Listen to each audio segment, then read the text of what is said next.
All right, ladies and gentlemen, we are live. Hold on, we're gonna get on. Got to get on Twitter Spaces here. Let's see if we can find our live one there. Let me see. That's it. I think this is it. I'm gonna start that now.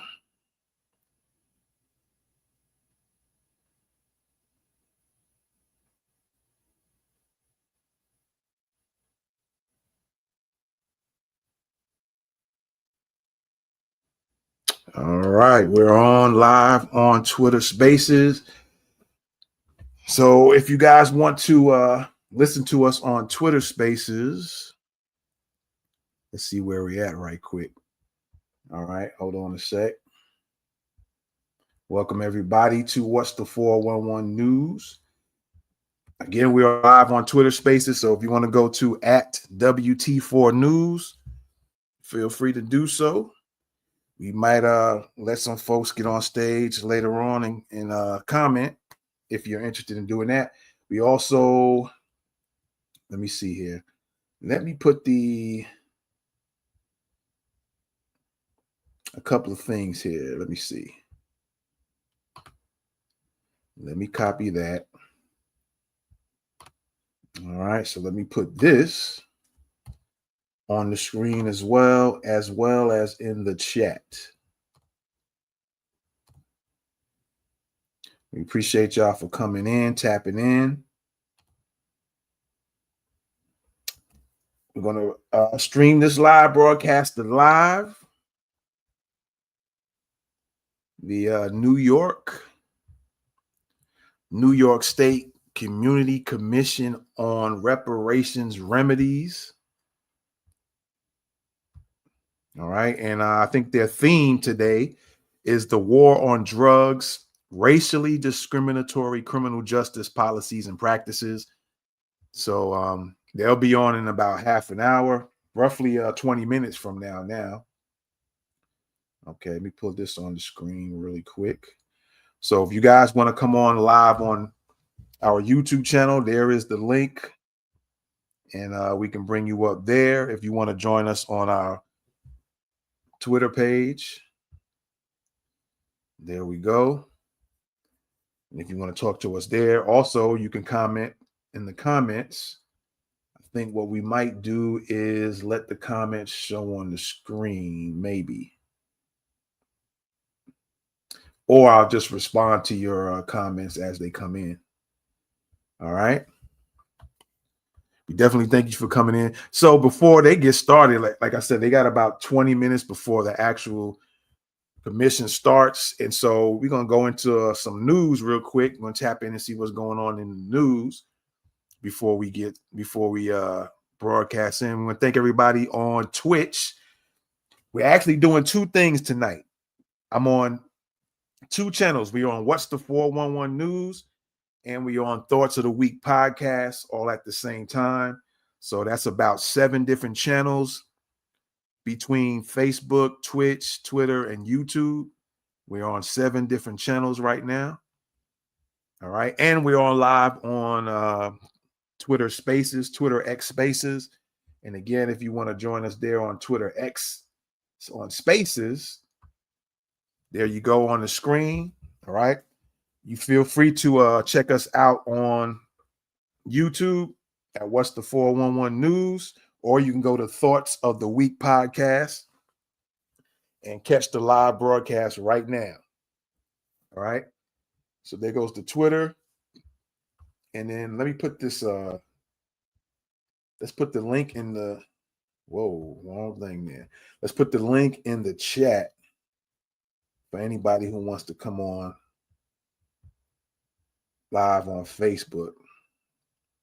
I think what I'm going to do is those who want to come on live on the YouTube channel, I'm going to require you to have your face being shown first, and then you can turn your camera off once your face is on the screen. I can see who you are before getting off the screen. Now, as far as the Twitter goes, Twitter Spaces, I hope y'all be able to hear me all the way through.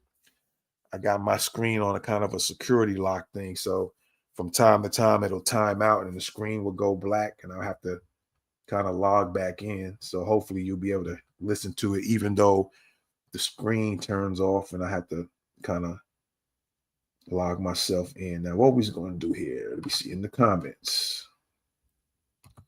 Let me put this in the comments for those who should be able to click on this. All right. Yeah. So it's going over Twitter. Okay, cool.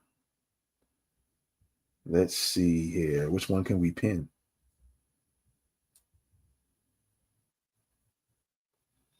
I'm going to go ahead and pin this one if we can.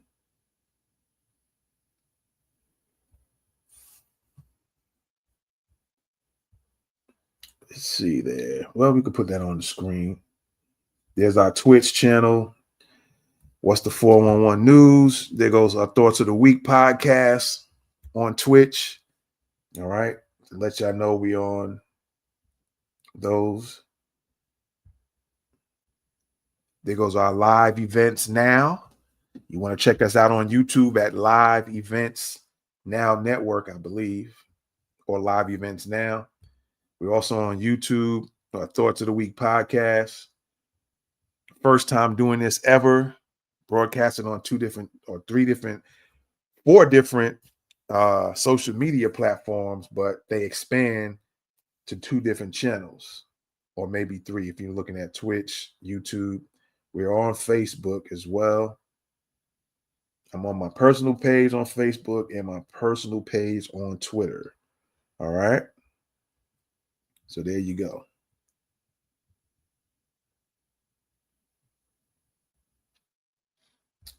I thought we could put something in the, let me see. I thought there was a way to put user in timeout. No. Let's see. Oh, well. From time to time, I'll pop it up on the screen. There you go. Again, we thank everybody for coming in. People are coming in on our YouTube channel, our Twitter pages. We appreciate y'all on Twitch rather. Sorry about that. Thank you all for coming in on Twitter. We appreciate y'all. We got our Twitter X. Some folks are checking me out there on my personal page on Twitter.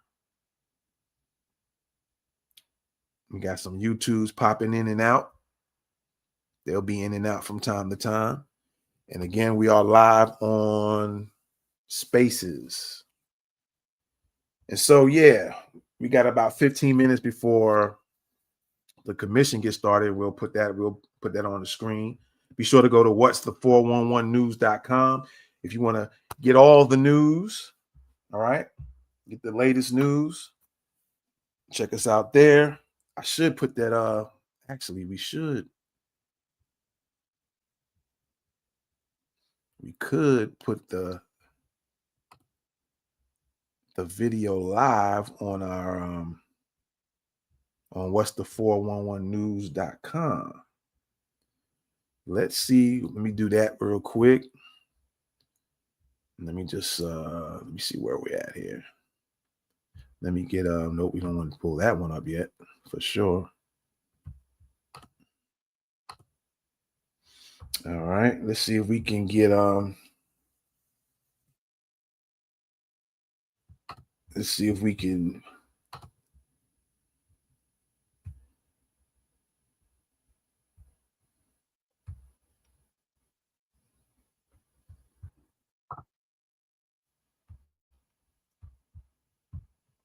and hopefully, when we go live, funny things happen. Funny, weird things happen. Let's see if we can pull this up real. All righty. Oh, I can just put that down.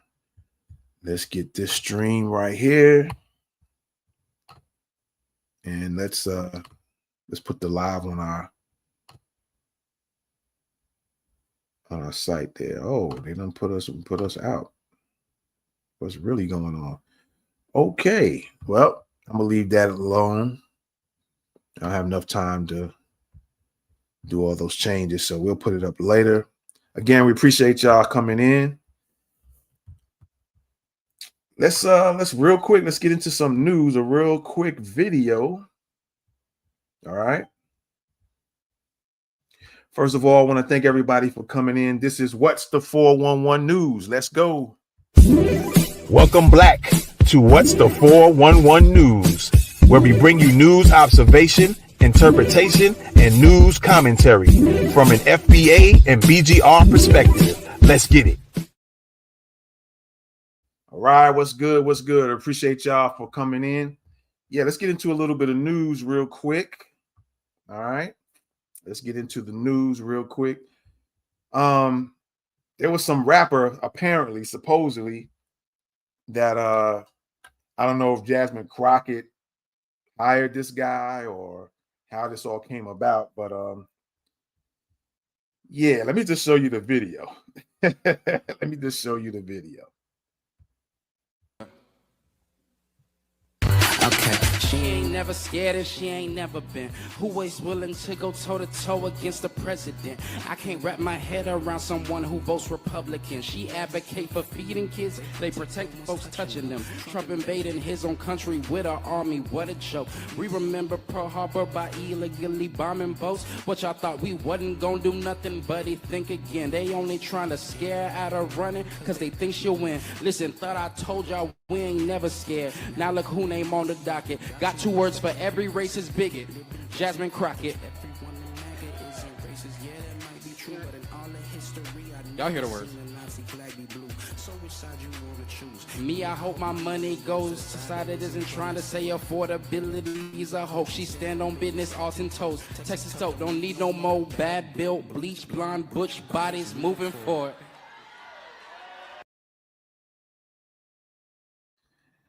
I guess that was supposed to be the part they really wanted him to say, because that was Jasmine Crockett's line there. All right. What do y'all think about that one? My man had to read his own lyrics. You didn't memorize them things. You recorded the song and don't even memorize your own words. That's interesting. But on another note, see the play again. See what the play is. The play is to grab you by the entertainment, and then you're supposed to just latch on because, oh, she got somebody rapping for her, right? The same old play. Bring entertainers and then be insulting to Black Americans, to foundational Black Americans. Be insulting about it, right? That we supposed to just grasp and grab on to you putting entertainers in front of our face, right? So that's one of the things going on in the news today. Let's see, we're going to pull up some other things here, or at least go through one or two other things here. Let's see what's going on here.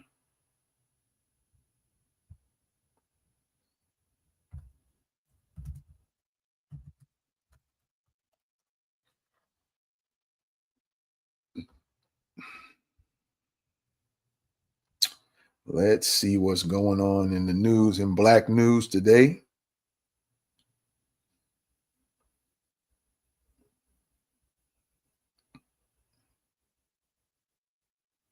New proof a federal heat rule could save Black workers' lives. That's interesting.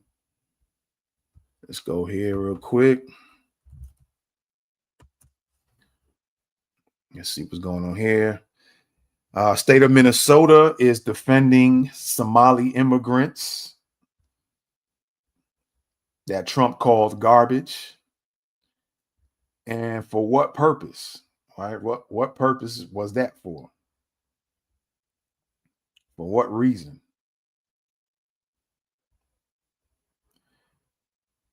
And what's interesting about that is the fact that these folks are caping for everybody else except Black Americans. They're going extra out of their way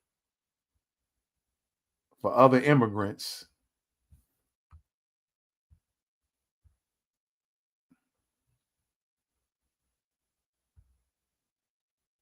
All right, for other immigrants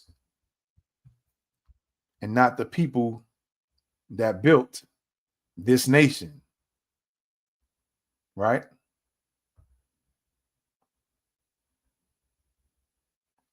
Shout out to y'all watching What's the 411 News on YouTube and watching us on Thoughts of the Week podcast on Twitch. What's the 411 News on Twitch? Shout out to y'all. We got my folks on Twitter X checking us out as well. Thank y'all for tapping in. Let's see what else we got. Let's see what else we have before we get out of here. Or before these where they go? There we go. All right, so Black deputy sheriff passes away after battle with breast cancer. She was only 45 years old. Everything to know about Diddy's daddy, the late Melvin Combs.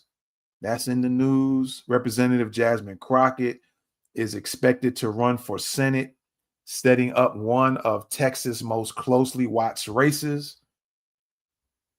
Black founder launches Career Reset Summit to support Black professionals impacted by layoffs and furloughs. Very interesting. Let's see if we can, we'll read a little bit of that real quick. Matter of fact, let me move this over, man, because I'm always seeming to miss that. Where we at? What's this right here? Okay. Let's see what they're talking about real quick. With Black, let me see, hold on. 2-day hybrid event led by LinkedIn Pros offers career rebuilding, LinkedIn strategy, and community support during ongoing economic uncertainty. With Black professionals disproportionately impacted by recent corporate layoffs, federal furloughs, and the looming possibility of another government shutdown. What's the date on this? It's just yesterday. Cool. Adrienne Simpson, CEO of the LinkedIn Pros, is launching the Career Reset Summit. Is she related to O.J. Simpson? Adrienne Simpson, all right. Again, CEO of the LinkedIn Pros, is launching the Career Reset Summit, a 2-day hybrid event on December 11th and 12th, 2025, designed to support individuals navigating career disruption. According to labor data and national reporting, Black workers have faced higher rates of job instability in 2024 and 2025, especially in federal positions, HR roles, corporate leadership, and tech-driven industries. The Career Reset opportunities tailored to professionals rebuilding after sudden employment changes. And they have like an itinerary, I guess you can say this is. So on day one is in Atlanta, in person, and then day two is virtual nationwide. Let me see if, let me click on this website. I might be able to put y'all on. Some of y'all might be interested in that. Let's see what pops up. So I'm going to put this link on the screen in case you guys are interested in that, because that's coming up in the next couple of days. It's called Career Reset Summit. And I think you can be able to sign in, or I don't know if let me see if it costs anything. Day one in person and live streamed. So you can watch it or you can go in person in Atlanta. Starts at 10 a.m. December the 11th. Day two is just all virtual. December 12th starts at 11 a.m. Eastern time. Let me see what else she has on. Okay. It says your all access pass, only $25. One fee for 2 days in person or virtual. Includes networking lunch for day one, virtual breakouts, replays, and bonus tools. I tell you what, let's put that on the screen. Not only put the link on the screen, let me do that really quick. Not only do that, let's Just time it out for a minute. All right, here's the link. All right, if you guys are interested in that, and we're going to try to bring that on the screen as well. Hold on, where we at?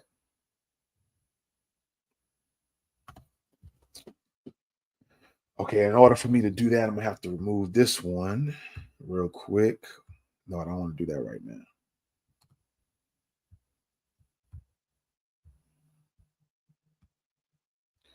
Let me stop that one. And let me bring this in the screen real quick. Let's see where we at. There we go. Let's bring that in the screen just so you guys can see what that's about. All right. Just bear with me for a sec.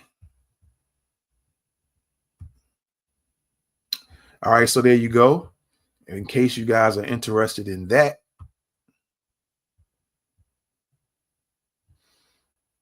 All right. We have about a minute left before it gets started. We'll tap in very shortly here. All right, I'm just scrolling through this pretty quick so you guys can see what's going on. There goes the website, careerresetsummit.com. You guys see that on the screen? Let me make sure you see that. Yep, that's good. Cool. Let me pull my Twitter spaces back up. There we go. Looks like we good. We're back on Twitter space. I think y'all can hear me for those who might be going there. All right. So yeah, you might be interested in checking that out. $25 for 2 days, one in person or virtual. I think they're doing virtual for both days. If you just want to check it out virtually, if you're in the Atlanta area, I guess you can check it. You can go there for the first day and then you can go home and chill on the next day. Or you might be they might be doing it for 2 days. So you can go home and chill or and watch it there at home, or you can be there in person. All right. So let's see if what's going on here. They got about a minute before they go live. Okay, we'll pull them up in a sec. All right. So that's what's going on. And let me see what else is going on here. Man, this thing is just jumping all over the place. Makes no sense at all. There we go. I tell you all the time, funny stuff happens when you go live trying to put out real information and keep people informed, and weird stuff start happening. All right, Trump pardons former Honduran president Juan Orlando Hernandez for drug conviction. Yeah, y'all keep that one in mind, okay? I think this was a big time drug dude, but yet he's going after other drug people. Yo, my man is off the chain. So, black man in wheelchair thrown to the ground by police for being loud. Stephen A. Smith tells The View he doesn't agree with Democrats focusing on protecting black women. Ladies, what do you think about that one? Ladies, what do you think about that one? Let me see, what's this right here? Oh, I didn't realize this was up. Oh, I pulled that up. Okay, I got you. So again, Adrienne Simpson is doing her Career Reset Summit. All right, y'all keep that in mind. Let me pull her link up. I don't know the person. I'm just putting it out there in case you guys are interested. There's the website if you guys are interested. For people, they're letting go on these corporate jobs. So she's doing a little summit to try to get some black folks, I believe, back on track and get them to have them continuously keep going. Let me see. 7-year-old boy loses both legs after surviving life-threatening flu. Wow. You just never hear about a child having to lose their legs because the flu was life-threatening. Never heard of that. Automatically, what came to my head is is medical apartheid. As soon as I read that headline title, it snapped right in, medical apartheid. That's crazy. 16-year-old black teen gives birth alone, initially claims baby was left on the porch. Whoa. 5-year-old black boy saves family from fire that destroyed their home. Shout out to him. Renajai, I think that's his name. Most Americans don't agree with Trump's boat strikes that have killed more than 80 people. Meet the couple turning trials into triumphs through faith and love. Black financial advisor warns, beware the merchants of debt. All right. Platform helps Black, Haitian, and other immigrant salon owners earn revenue helping their customers learn English. Black Americans, that's something you guys can actually do. Start teaching folks some English and making some money for these immigrants coming over wanting to learn or needing to learn English. The first ever official AI sung album from the Caribbean is out. Really? So you don't have any Caribbean heavy hitters in the music industry? You had to get AI? Very interesting.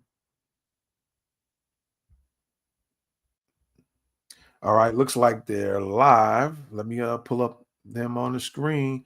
So that's it for the news right now. Let's go on and pull. Let me get this out of here. We already showed you that. And let's pull up. There we go.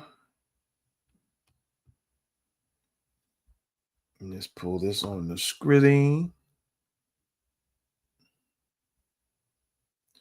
And we're going to pull it up on the screen right now. Let's get them out of here.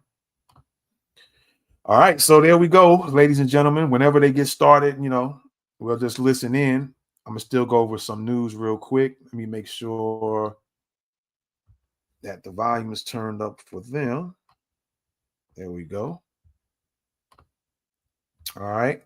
So there it is, the New York State Community Commission on Reparations Remedies public hearing. The Carol L. Crooms Becker Center. For those who are in New York, you might want to roll up down to the Becker Center at 1105 Park Avenue, Utica, New York. Today, it is 5:37 right now, so whenever they get started, I guess. You may submit comment for review by the Reparations Commission via telephone at 518-473-3997 or at reparationscommission@reparations.ny.gov. Y'all guys see it on the screen. All right, you see it on the screen. So, yeah, I say even if you're not in New York, go ahead and give them a call. All right, but tell your folks, family who's in New York, that live in New York, tell them to come check us out now. Tell them to go to YouTube, go to What's the 411 News on YouTube, and tell them watch live, or they can go to Thoughts of the Week podcast on YouTube and watch live. And tell them they can tap in, call the Reparations Commission at 518-473-3997, or they can, or at Reparations Commission at reparations.ny.gov, ny.gov. All right. Tell your peoples there too. All right. Again, this is What's the 411 News. And this is the New York State Community Commission on Reparations Remedies public hearing. Welcome. Welcome back to What's the 411 News, where we bring you news observation, interpretation, and news commentary from an FBA and BGR perspective. Let's get it. Yes, sir. From an FBA and BGR perspective, from a foundational Black American or Black American and or Black grassroots perspective. You know what I'm saying? And yes, we are live. This is the New York State Community Commission on Reparations Remedies public hearing. They are live. I'm just waiting for them to come in and see what they're talking about. In the meantime and in between time, feel free to put your comments in. If you hear something that sparks you to want to say something, feel free to do that. You know, there we go. Also, oh, there they go. I can hear them. Good evening, everyone. Thank you for being here. We are excited to have a packed house here in Utica, New York. Yes, Utica. We are happy to be here. Even though it's snowing, we don't care. We are here to do some important work tonight. So before I get into our introduction, I want to just make time to recognize our commission. And I'll go into detail about the commission. But my name is Dr. Charnel Hawkins, and I am one of the 9 commissioners that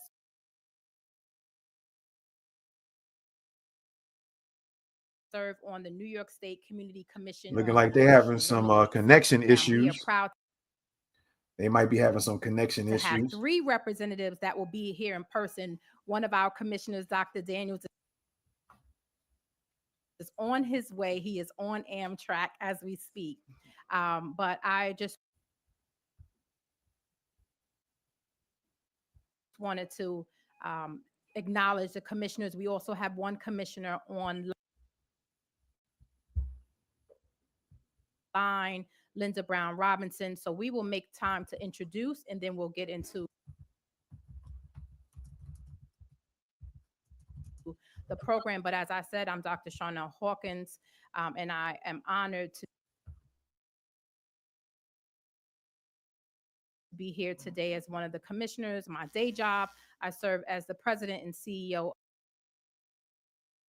of the Urban League of Rochester. So I'm not far, 2 hours away, hoping I can make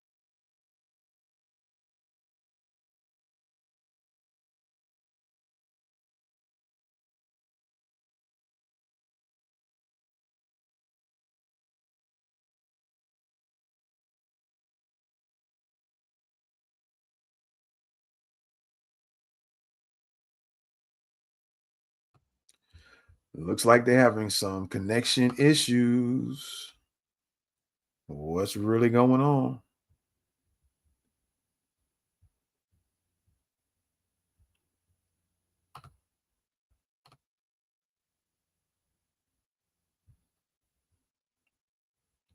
They might be having some connection issues. Hopefully they'll get it corrected.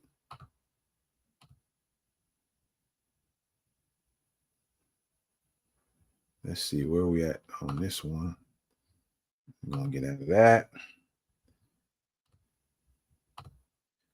So yeah, if in the meantime, let's go over some more news. All right. What's going on over here? Okay, we got that.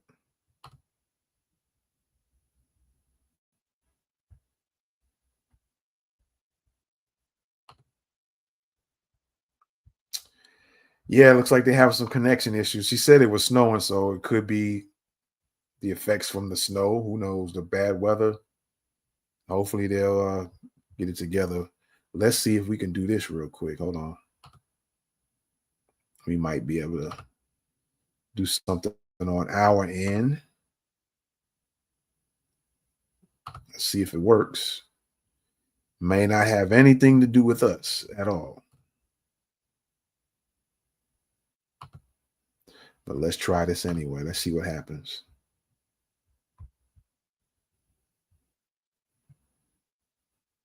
The Urban League of Rochester. So I'm not far, 2 hours away, hoping I can make.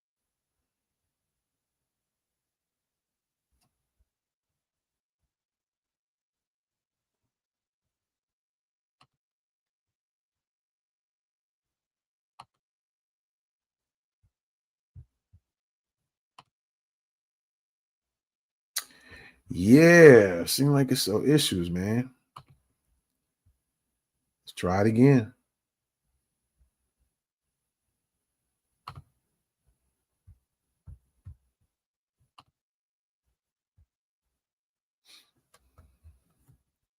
The Urban League of Rochester. So I'm not far, 2 hours away, hoping I can make.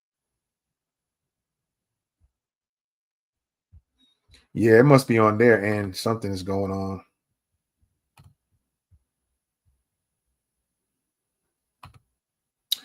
I hate that happened.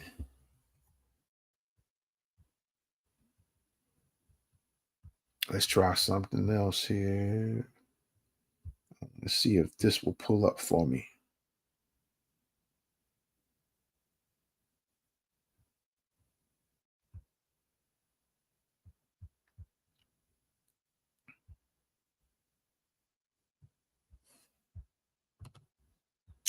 You ladies and gents, stand by a sec. I'm going to try a couple of things here until it comes back on. So stand by, ladies and gents.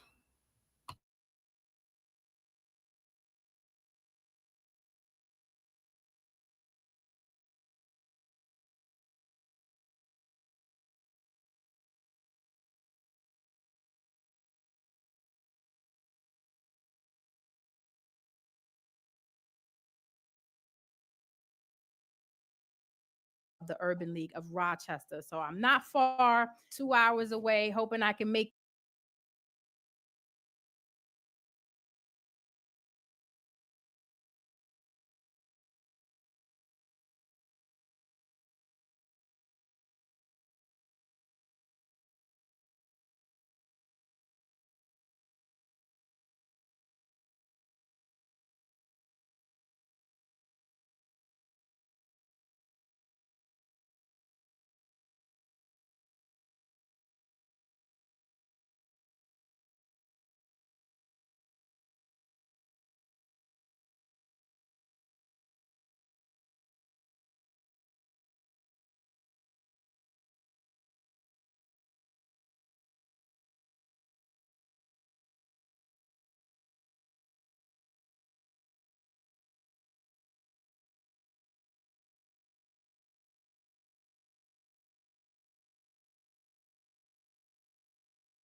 The Urban League of Rochester. So I'm not far, 2 hours away, hoping I can make.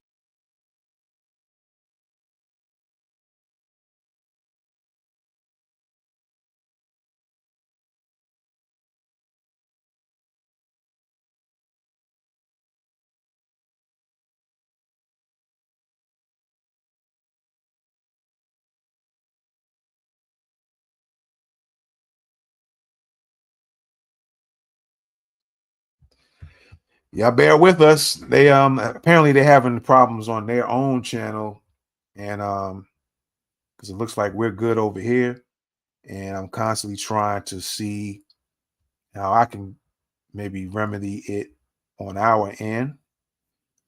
But we'll keep trying, and there's a couple of things I'm looking at. I'm gonna try real quick. But hopefully things are set in. Like she said, that's Dr. Charnel Hawkins. She's on the commission for Reparations Task Force in New York. And she's already mentioned that they were having snow problems. So go figure. All right. But we're going to still be tapped in, and we're going to continue to try to remedy this issue on this end. So you guys stand by. I'm getting ready to try some other stuff to see if we can get a live feed going. All right. Matter of fact, it might be a good idea to call that number.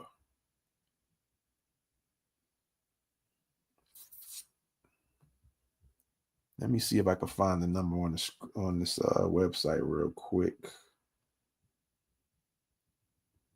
I know I said it earlier. If you guys remember what it was, feel free to put it in the chat. I know 518 was the first three. I should have put that on the screen. Let me try something real quick. Oh, I know what I can do.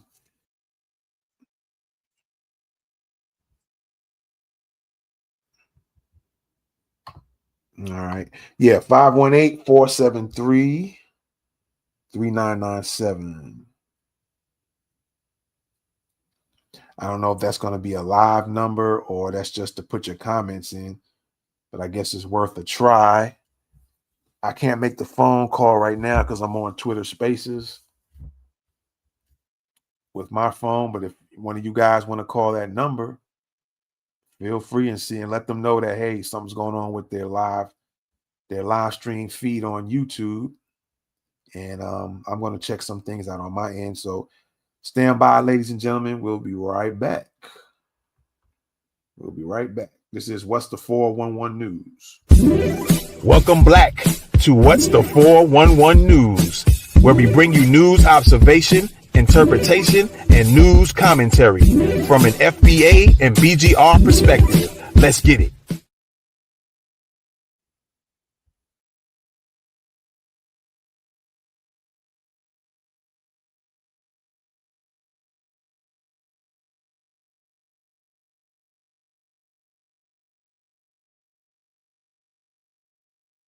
The Urban League of Rochester. So I'm not far, 2 hours away, hoping I can make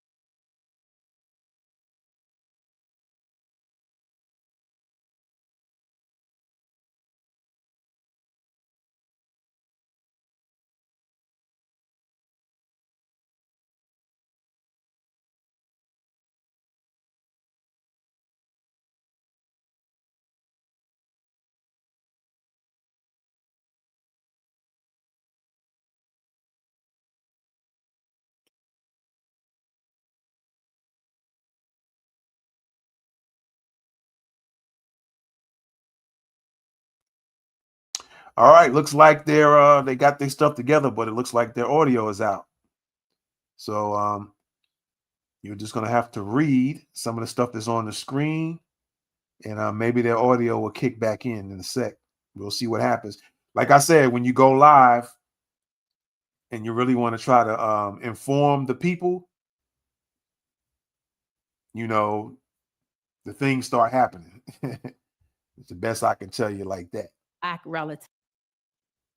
All right, looks like they're trying to get their audio together. Was in slavery. Speakers today that come and share and educate us all. And so thank you. In 1711, a slave market was established at the foot of Wall Street at what is now the intersection of Wall and Water Streets. This market is which Native and Black people were sold, and this remained active for decades, playing a central role in New York City's economy. Enslavement wasn't just a Southern institution; it was foundational to New York State's development. So I want to talk a little bit about the pervasiveness of slavery in New York State.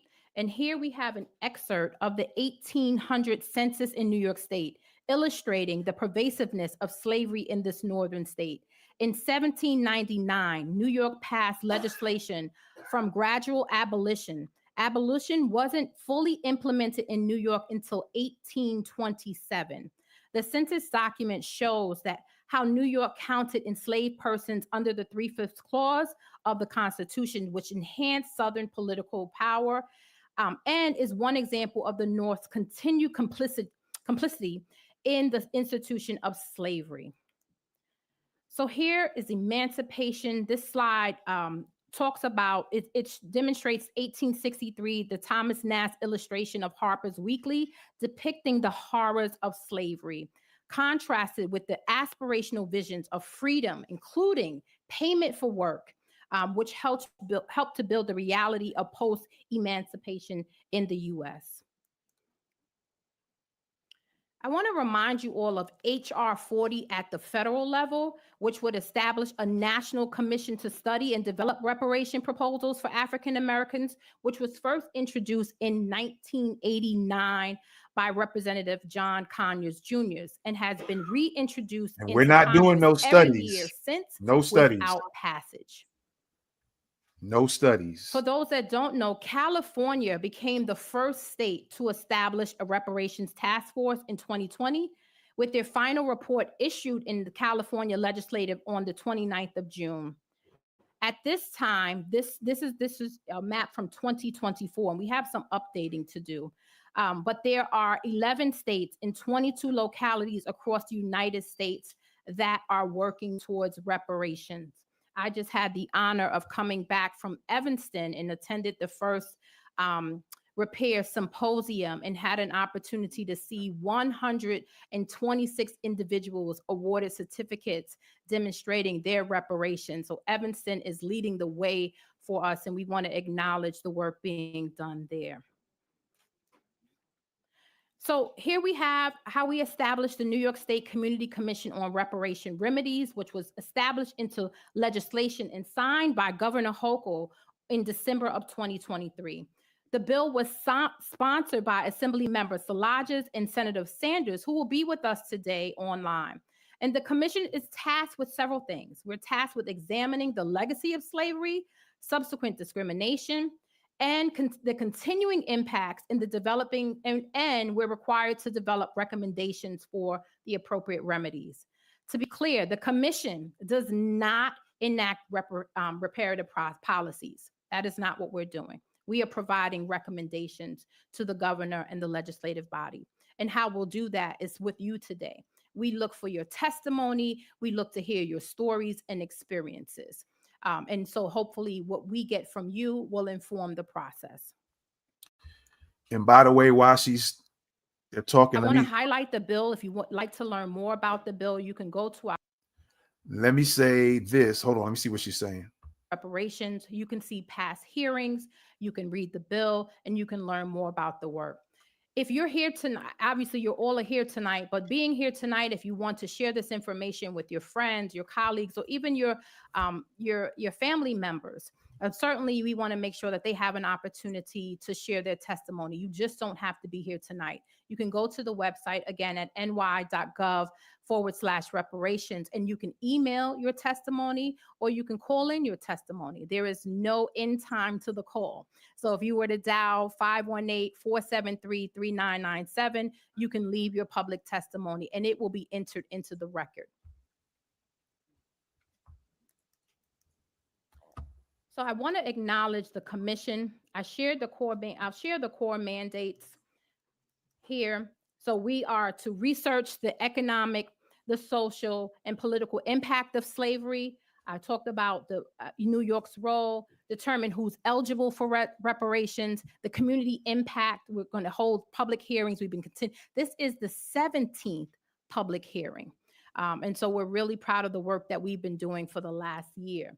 We'll develop this comprehensive report to the governor and legislative body, recommend policies, and then coordinate with our state and local officials. You also have a role in this. When the commission, I'll give you a little bit about the timeline. The commissioners will submit the report to the governor. It is due in January 2027, I should say. We plan to submit the report in December of 2026. And we will spend the time from January through March of 27 educating the community on the recommendations, gaining your feedback, and hoping that you will champion those recommendations with your elected officials, because it's going to be up to you to make sure that those recommendations are actualized. And so this is why these public hearings are so important, because we are the New York State Community Commission on Reparations Remedies, and the community's voice is critical to this process. I want to acknowledge all of our commissioners that are here, or part of the commission. I shouldn't say that they're here, but our commissioners are Linda Brown Robinson, Loree Daniel Favors, Dr. Ron Daniels, who will be with us shortly, Dr. Derek Hamilton. To my right, I have Timothy Hogues, myself, Jennifer Jones Austin, Deborah D. Jenkins, and Linda Tarrant Reed. Our commission staff, I want to acknowledge the commission staff. Some of them are here today. All right, check we have 1, 2. Erica Rowe Owen, Jesse Adwar, Stuart Mitchell is our parliamentarian. We work with Words Warriors, policy associates, and they act as our research historian and policy analyst. All right, we also have an executive committee that leads the work for the commission, and I serve as the chair, as I've already mentioned. We have our vice chair, Deborah. Just real quick, from time to time, like I said, you might experience some technical difficulties. It's not on our end. Sometimes the screens freeze. I'm trying to do all I can to not make the screens freeze at all, to make sure it's not coming from us. But also, just be aware that, like I said, when it comes to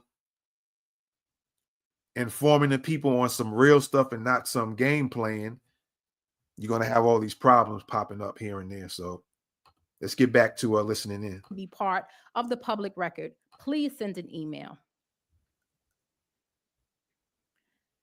You're already here at a public hearing, but we also have business meetings. And the business meetings are when we conduct the business of the commission. We don't typically have public testimony, but we talk about the work that the commission will participate in. Our last business meeting was October 24th, and we plan to have one in January of 2027. So stay tuned. You can watch, 26. I've skipped the year. I'm excited about the work we're doing. Commissioner Hogues keeps me on task. I'm grateful to him. So we'll have a meeting in January 26th. We also plan to be at the caucus in February in Albany. Public hearings, you'll see how they'll work today. We ask that we maintain an environment that's respectful. This information, this topic is certainly charged, but it's also emotional. And we acknowledge that there's a lot of emotion. There's certainly trauma connected to it. And we want to be respectful. But we also ask that you be respectful of the time. You'll have 3 minutes to speak. And within those 3 minutes, we ask that if your testimony is not completed, that you still stop. We'll acknowledge you, and then you can either call in or email your testimony. But we want to make sure that we have time to hear from everyone today. Questions about that? All right. We talked about written comments and how you can get involved. One of the things that we need you to do is share the information. We have social media. You can share information about the public hearings, invite people to visit our website and learn more about New York State's efforts.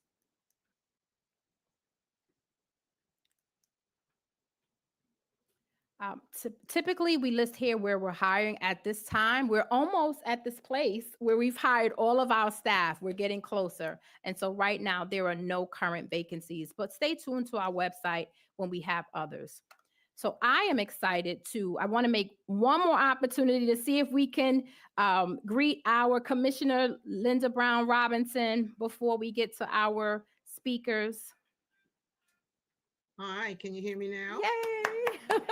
We can hear you. Yay. And we can see you. Thank you. Okay, so hi, as our chair said, I'm Linda Brown Robinson. I currently live in Syracuse, New York. I hail from Mount Vernon, New York from back in 1968. I moved upstate.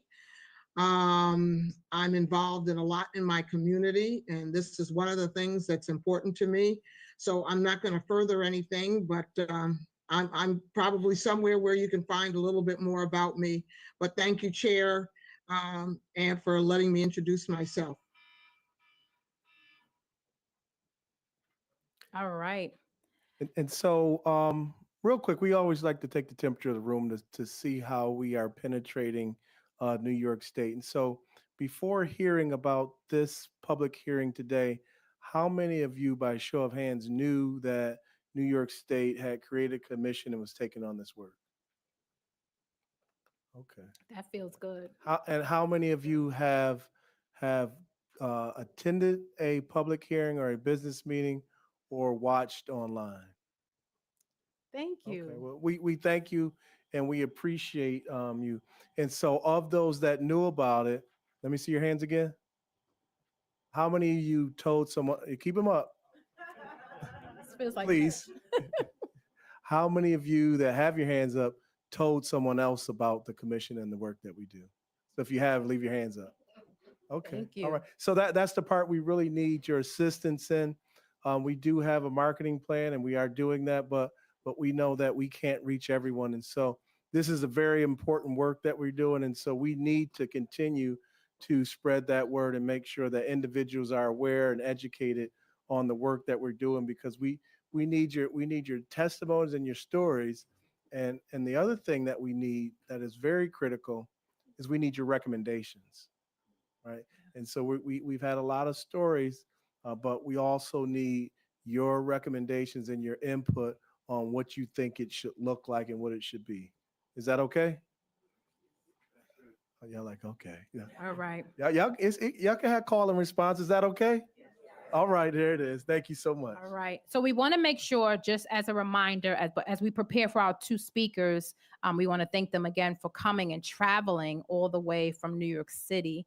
But we want to make sure that anyone that wants to provide public testimony has signed in, because I will call those your names in order that you signed in. So please make sure you sign in.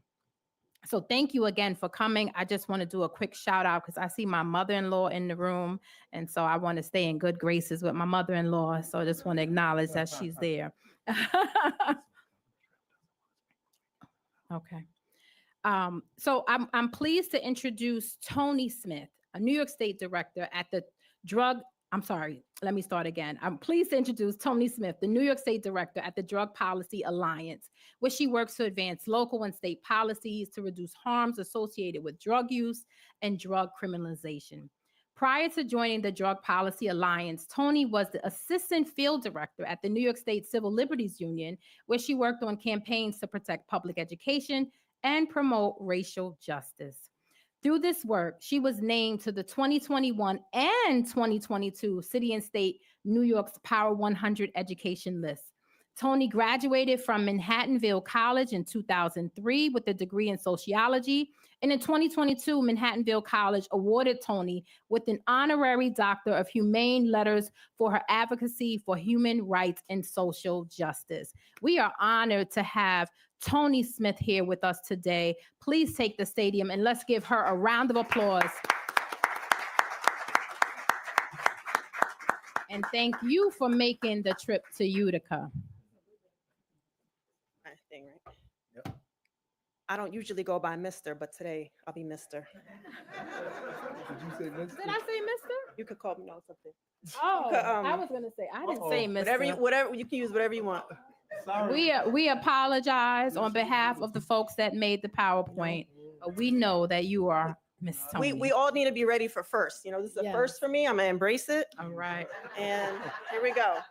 I'm gonna put this down. Good evening. Thank you so much. Thank you for having me here. Thank you to this community. Thank you to the center. Thank you to the commissioners for inviting me here and also for today's topic. How many of you are excited to hear about the war on drugs today? Hello? All right. It is my pleasure, though, to have the opportunity to contribute to the work to make reparations real and meaningful in New York, for New York, by New York, right? Today, I'm speaking on behalf of the Drug Policy Alliance.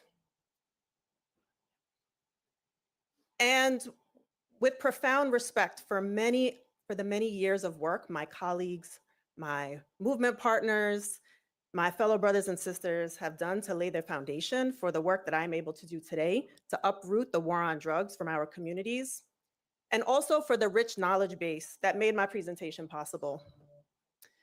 Some or maybe all of this presentation will be familiar to you.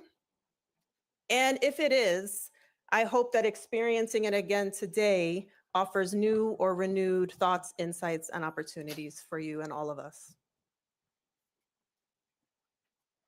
The Drug Policy Alliance addresses the harms of drug use and drug criminalization through policy solutions, organizing, and public education.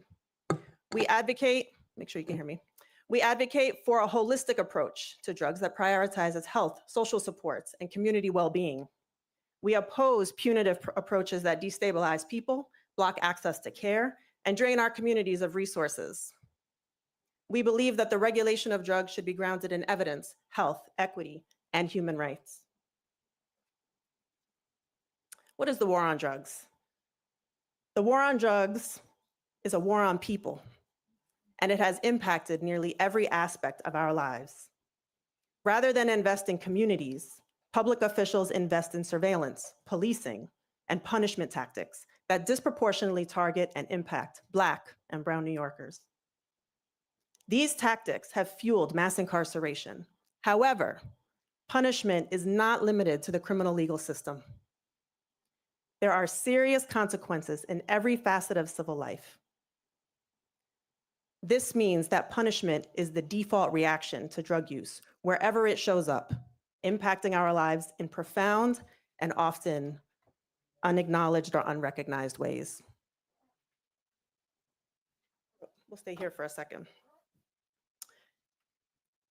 As far back as my family can trace, my African roots spent multiple generations enslaved in or around Georgia, and with millions of others journeyed to the north during the Great Migration. My family settled in Cleveland, worked at the steel mill, found new opportunities in Minneapolis, and then found their way to New York City in 1967. Like my family, New York's history of the war on drugs has its roots in the South. In 1914, the New York Times published an article manufacturing fears about violent, cocaine-crazed Black people menacing the South.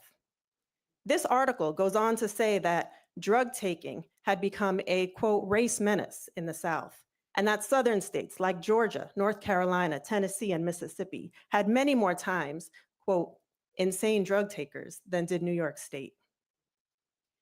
That same year, Congress passed the Harrison Narcotic Tax Act, the first piece of federal legislation enacting a prohibition on drugs. The Harrison Act effectively outlawed opiates and cocaine. Experts testified that most of the attacks upon white women of the South were the direct result of the cocaine-crazed brains of Black people. Similar rhetoric was used by Harry Anslinger, the head of the Federal Bureau of Narcotics, to outlaw cannabis in 1937. Anslinger claimed that the majority of cannabis users were Black and brown, and that using cannabis induced violent behaviors and would also cause white women to seek sex with Black men.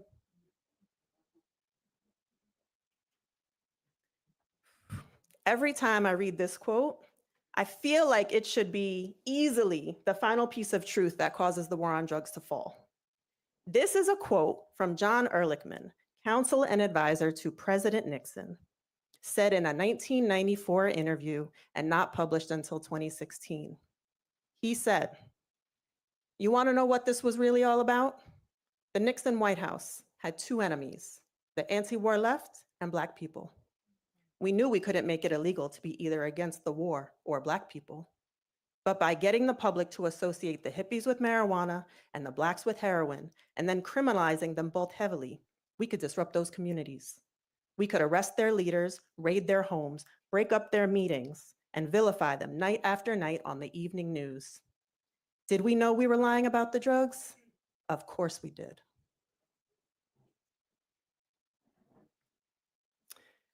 We know these kinds of vilification and dehumanization tactics have been used against Black people for centuries.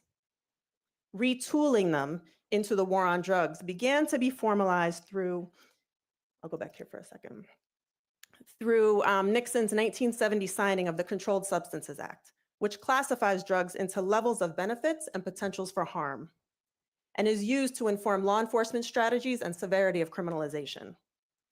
This classification ended up relying on fear and stigma rather than science. And in Nixon's 1971 War on Drugs speech, he declared drug abuse America's public enemy #1 and committed to providing however much money it took to wage the war. Just 2 years later, New York enters the conversation and passed the infamous mandatory minimum sentences, the Rockefeller drug laws, perhaps the part of the drug war on which there is the most scholarship.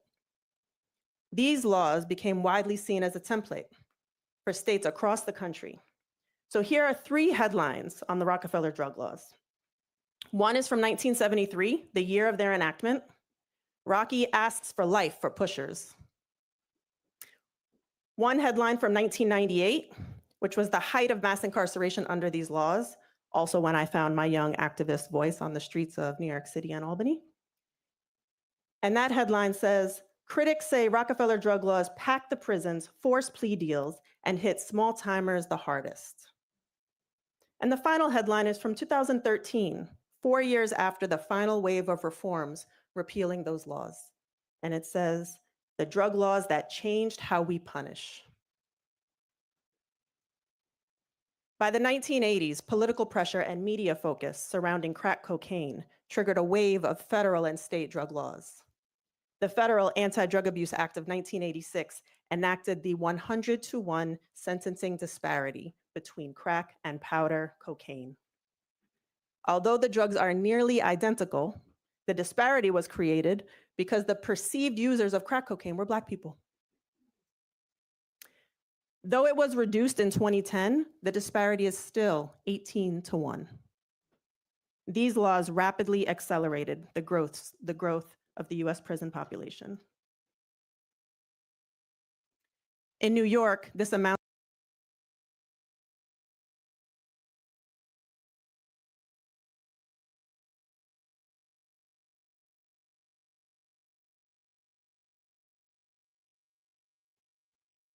All right, ladies and gentlemen, this is What's the 411 News. We also on Thoughts of the Week podcast. They have a delay going on. It's going to probably happen off and on throughout the evening, and we'll keep it on until they come back. All right. Also, be sure to submit your comments. You can do that right now for review by the Reparations Commission by telephone. That's 518-473-3997 or at Reparations Commission. They got that word misspelled at reparations.ny.gov. All right. Let's correct that spelling real quick. There we go. Again, there might be from time to time, there might be some delays in their feed or some problems with their feed. They mentioned that they're experiencing some snow, so that could be one of the reasons why that is going on. So just bear with it. We'll keep it alive and locked in, and hopefully they'll come back. This happened. This is the second time this happened now. So, and we'll try to do what we can on our end to make sure that feed continues. All right. So stand by, ladies and gentlemen.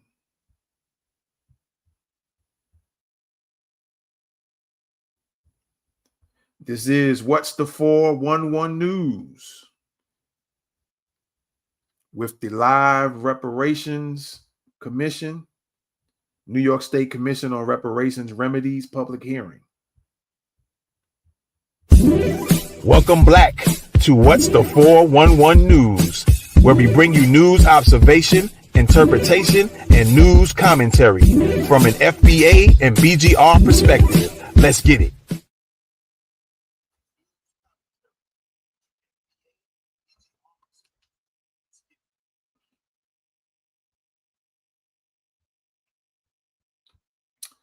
Yes, sir, ladies and gentlemen, this is live. We live right now. The New York State Commission on Reparations Remedies, public hearing, and they're having some issues with their feed once again. And like I said, I'll repeat it again, you know, when it comes to getting that real work, there's always some monkey wrench thrown in the mix, if you will. All right. But hopefully they'll get their feedback shortly and you can continue to listen in.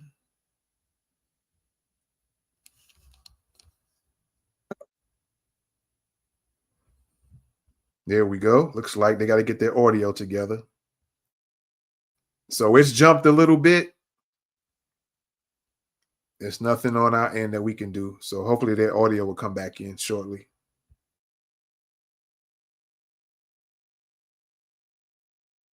One strike encourages immediate eviction after suspected drug activity. Eviction does not require arrest or criminal conviction. It doesn't even matter whether the drug use was otherwise problematic or non-problematic. Once someone has been evicted for drug-related activity, federal law requires housing authorities to ban access to public housing for 3 years. These policies have put many families in the impossible position of choosing between giving up their housing or turning their backs on family members.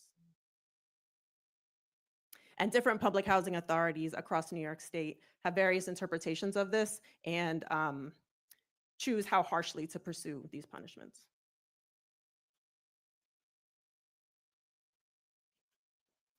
There are two significant harms Black New Yorkers are experiencing due to today's drug war that I want to highlight. The first is the separation of Black mothers from their babies. A May 2024 report of the New York Advisory Committee of the U.S. Commission on Civil Rights states, Black people who are pregnant are drug tested and reported to Child Protective Services at higher rates than white people who are pregnant, despite higher rates of drug use among white people who are pregnant. Disproportionate drug screening of Black mothers and newborns without consent adds to the excessive surveillance of Black families and leads to an increase in foster care placements. Starting in 1973 with the passage of the Child Abuse Prevention and Treatment Act, and continuing with the escalation of the drug war in the 1980s, real and perceived drug use has been used as an excuse to remove children, primarily Black and brown children, from their homes and from their communities. Our system treats any drug use as a predictor of child abuse and neglect, even though research shows that poverty is one of the highest, right? One of the largest predictors of adverse childhood experiences and outcomes. For newborns who have been exposed to drugs, by the way, there are known practices like breastfeeding and skin-to-skin contact that support and improve health and keep parents together with their newborns. Intervention by the family policing system can lead to adverse education, employment, and mental and behavioral health outcomes among children. In New York, investigations and newborn removals target Black mothers the most, despite similar or lower rates of drug use. Nationally and in New York State, newborns and infants comprise by far the largest share of children removed from their families and into the foster care system. There are much lower odds of a parent reunifying when their newborn or infant is taken as compared with older children. And the harms of these separations have generational impacts, as we know. The second harm is the overdose crisis killing our men. This article is from less than a year ago, and it opens like this. Young Black men in cities across America died of drug overdoses at high rates in the 1980s and 1990s. During the recent fentanyl crisis, older Black men in many cities have been dying at unusually high rates. They're all from the same generation. And this is the trend that's happening in New York right now. As the street drug supply has shifted from plant-based to synthetic, it has become more potent, more unpredictable, and as a result, more deadly. The iron law of prohibition shown here says, the harder the enforcement, the harder the drugs.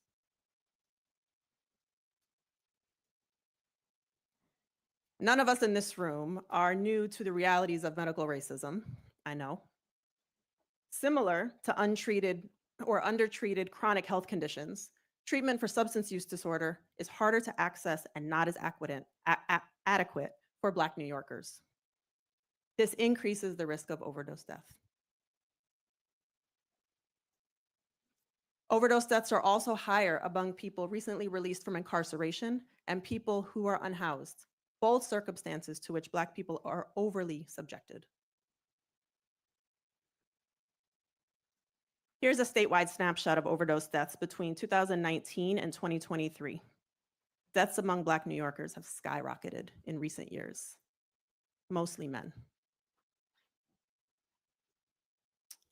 There are coordinated and collaborative efforts across the state and across the country for and by Black people to uproot the war on drugs and all of its harms from our lives and from our communities. This forthcoming report by Elmcor Youth and Adult Activities, the National Black Harm Reduction Network, Global Black Economic Forum, Council on Black Health, Black Faces, Black Voices, and the Johns Hopkins Center for Health Disparity Solutions is one effort that is underway. The New York Informed Consent Coalition is another effort. This coalition is made up of people directly impacted by the family policing system, organizers, activists, doulas, physicians, nurses, social workers, public defenders, civil rights groups, and reproductive rights and justice organizations to keep Black mamas and their babies together.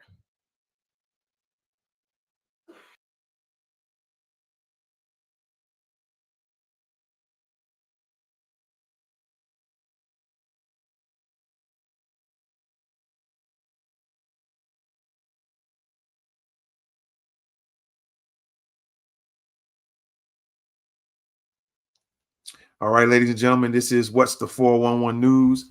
You're probably going to get this all night, so just be patient with their feed. They're always having some type of live stream feed issues. And again, it could be due to the snow they're having in New York, and it might be interrupting with them being able to supply a live feed. And so just be patient. The way it's been going is they'll get the video back shortly, and then the audio won't kick in until about 30 to 40 seconds after the stream comes back. So just be patient. Looks like they might be back shortly, but that's how it's going to probably happen all night. So just be patient about it. Take your notes. When things freeze like it does and you see things on the screen, which where they're coming back now, just take notes. All right. They're coming back now.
Again, ladies and gentlemen, you know how it is when you want to do something constructive or get informed constructively. We having these issues. So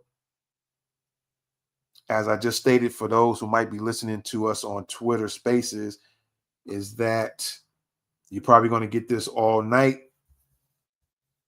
You're going to have a video freeze along with the audio, and then after a few minutes, the video will kick back in, and then the audio will follow right behind it. So just be patient. It's one of those things, man. Like I said, now if we was up here or it was videos of people twerking, the live feed wouldn't even, there will be no issues with the live feed. You see some live twerking,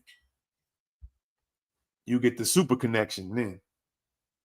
All right.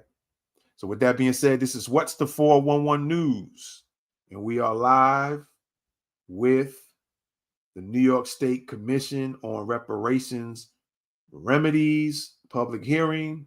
Welcome in.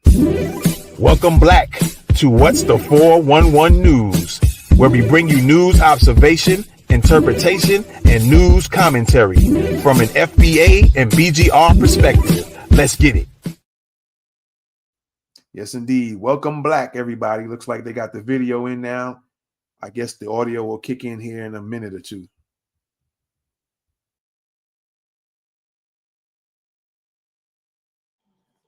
And, I have a theory that I've been working on. I think that we've been oppressed for so long and so harshly that our threshold for pain is so high that we don't even know we're in trouble until right before the lights go out. So tonight, I want to spend a few moments to talk to you about this issue of reparations, the drug war,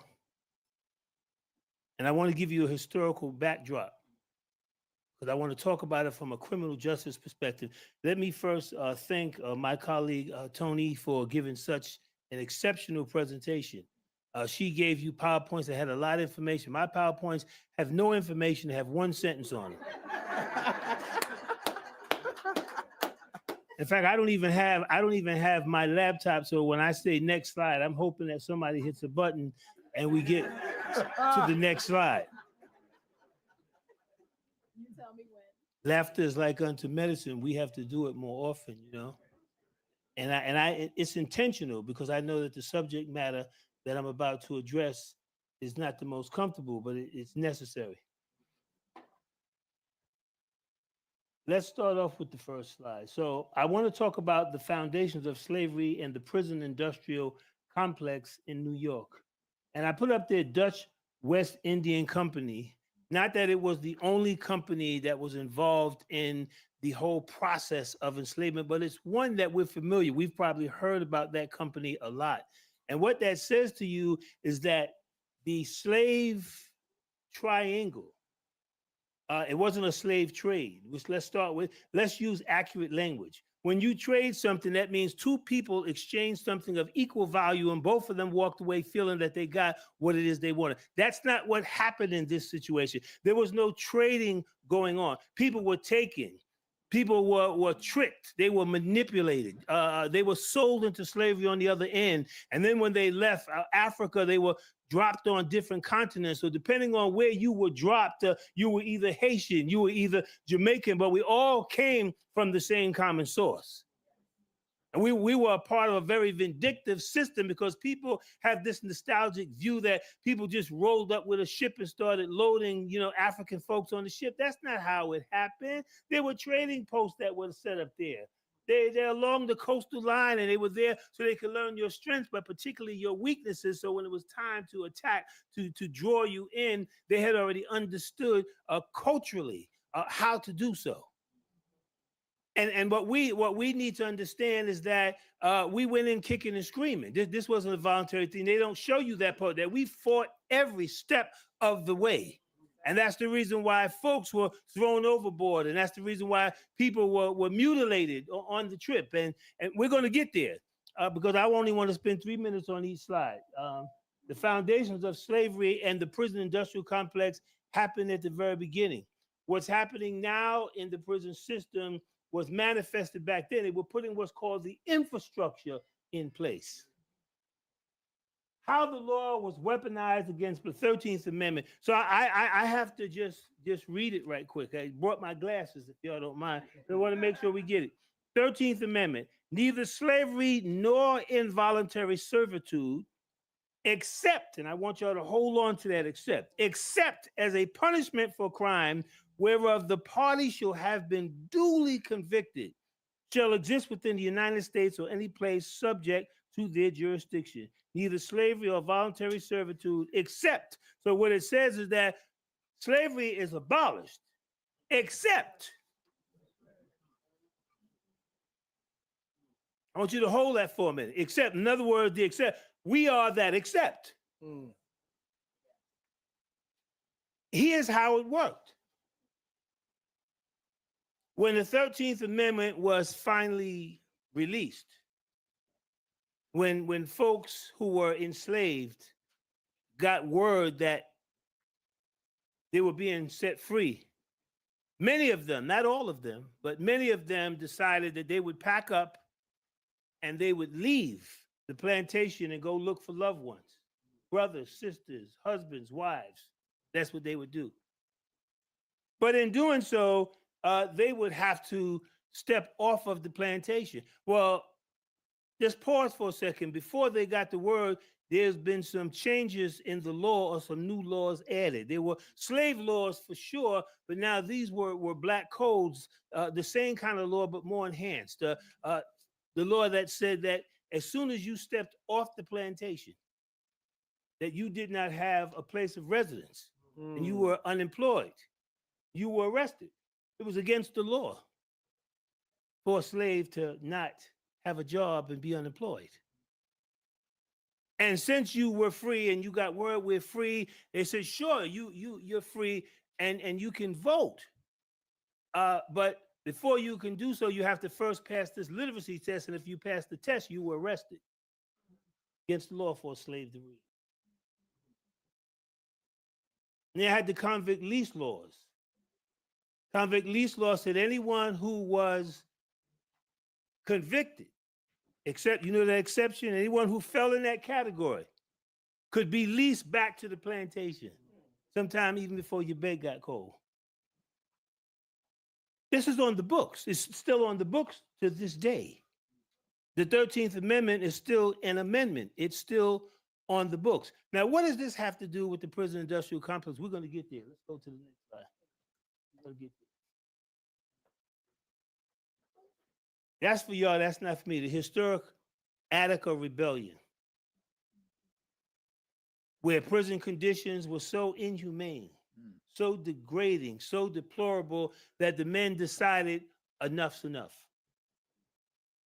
And they decided to get their voice heard that they were going to take over the prison. Now, I'm giving you, there's a whole lot more to it than that. In fact, the rebellion wasn't even supposed to happen that day. But because an incident happened in the yard where a correction officer decided that he was going to bust somebody upside the head, it kicked off a little sooner than it was supposed to. So it wasn't as well organized as it could have been. But nevertheless, it got sparked. We don't call it a riot, we call it a rebellion because these individuals were already planning this. This is not something that happened haphazardly. This wasn't accidentally. This wasn't coincidentally. They knew that they were going to make this move. It just happened a little sooner than they planned. And you might also know that Nelson Rockefeller, governor at that time, bought into this whole lie that they were in there killing correction officers, which was not true. Did not happen. But they needed a reason, like they've always needed a reason. And so they decided that I want you to drop tear gas in the yard. There are civilians in the yard, correction officers in the yard, and incarcerated people in the yard. I want you to drop tear gas, and I want you to go on the roof, and I want you to fire upon the yard until there's no more movement. And that's what happened. I'm giving y'all the real short version because I don't have a lot of time, but I want to hit some points. And those who survived had to run through a gauntlet. I don't know if everyone knows what a gauntlet is, but it's a line with people on two sides. And the correction officers had sticks with nails in them, they had belts and whips, and you had to make it through the gauntlet in order to get back to your cell. So many got killed that way. And then after that, there were beatings. There were people screaming throughout the nights afterwards. This was the kind of punishment. Let's go to the next slide. So the Rockefeller drug laws, you know, they were initiated in 1973.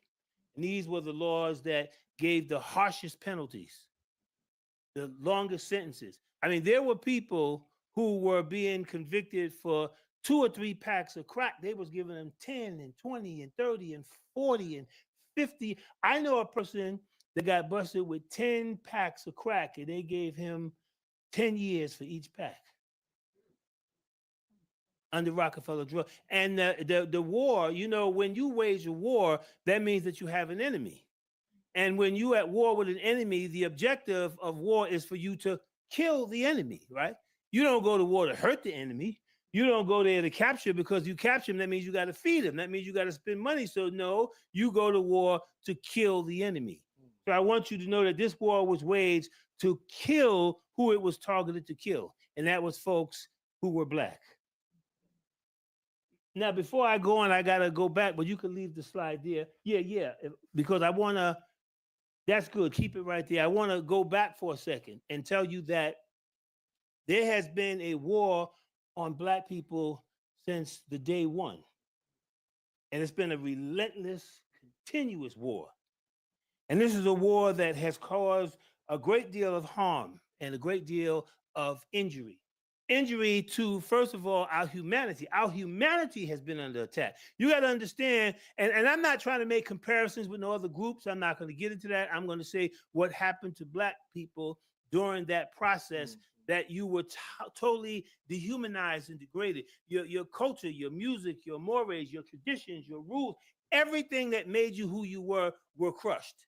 And there was a process of doing this. This wasn't a casual process. In the Caribbean islands, for instance, it was where the breaking down process had to take place, where you were tamed like you tame a horse. And they had to beat you into submission and do whatever was necessary. Those who saw roots, you saw what happened to Kunte Kinte. He said, "My name Kunte Kinte." He said, "No, your name is Toby." He said, "No, my name is Kunte Kinte." And they whipped him and they beat him. They whipped him and they beat him and they whipped him and they beat him until finally, after being beat and whipped until the skin was dropping off his body, he finally said, "My name Toby." Beat him in. And for those who the children are not yet born, if they particularly had a woman and she was pregnant and they wanted to make an example because she got caught, man, our women was serious. They were grinding up glass in the oatmeal. We were rebelling in all kinds of ways. But if she got caught in a rebellious state, the slave master would take her and he would tie her, you know, to a tree with her stomach sticking out and call all of the slaves to the square to see what happens when someone's disobedient. Then he would pull out the Jimboy knife and split the stomach open and crush the baby's head so that the fear would go into the unborn baby. This is the real version, not the one you see on television, the Hollywood version. I'm giving you the real version.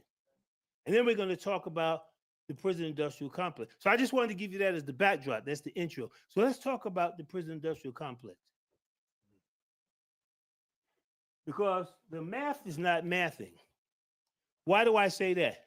Because one would think if in fact it was Black people that were committing the crimes and using the drugs and causing the chaos, then as you're locking them up, you should see a drastic reduction in crime, right? But if in fact you're arresting people and crime is still going up, you got to say, hold up now, something is not right here. If I'm arresting folks and the incarceration rate is going up, the violence and crime rate should be going down, should be an inverse reaction. But if you got incarceration going up and crime still going up, then something's wrong here. And what we should know is that the more people that you incarcerate in a society, in a community, the more likely it is that crime is going to be committed. Why is that? You got less fathers. You got less mothers. You got less social support. All the social control mechanisms begin to, and you have disorder. You don't have the guidelines to be reinforced. You don't have grandma to give you that look, grandpa to give you that look. You don't have the reinforcements there. You don't have the foundation. The rug's pulled from under you. And so this disorganization theory, and it first came out of Rutgers, where they showed that the more people that you incarcerate, the more likely it is that crime and violence is going to go up, not down. And what we need to understand is that this is just a continuum of the chattel slave plantation. How do I know this? Well, first of all, I'm going to say you never want anyone to ever be arrested, even if they decide afterwards mistaken identity. Even if the prosecutor declines to prosecute, which they do from time to time. Even if the judge says, this is garbage, throw it out. And here's why. Because once someone is arrested and they put you through the system, they marked you. How do they mark you? Because when you're arrested in your process, they take your fingerprint and they take your mugshot and they send it to a central repository. In New York State, it's called the Division of Criminal Justice Services. And it creates what's called a cycle on a rap sheet. Rap sheet stands for Record of Arrest and Prosecution. Now, an hour after you were arrested, they let you go. They said, I'm sorry, you were the wrong person. But they've already fingerprinted you. So you've already been marked, which means now you are subject to all of the collateral consequences that are generally associated with a criminal record, although you technically don't have a criminal record, but realistically you do, because your arrest has been documented on the same sheet as the conviction, on the rap sheet. The rap sheet has both convictions and arrests. And so once you are touched by the system, you automatically put your life on a different trajectory. Well, you know, there's been millions of Black men touched by the system, which means that your chances of success now have been extremely limited.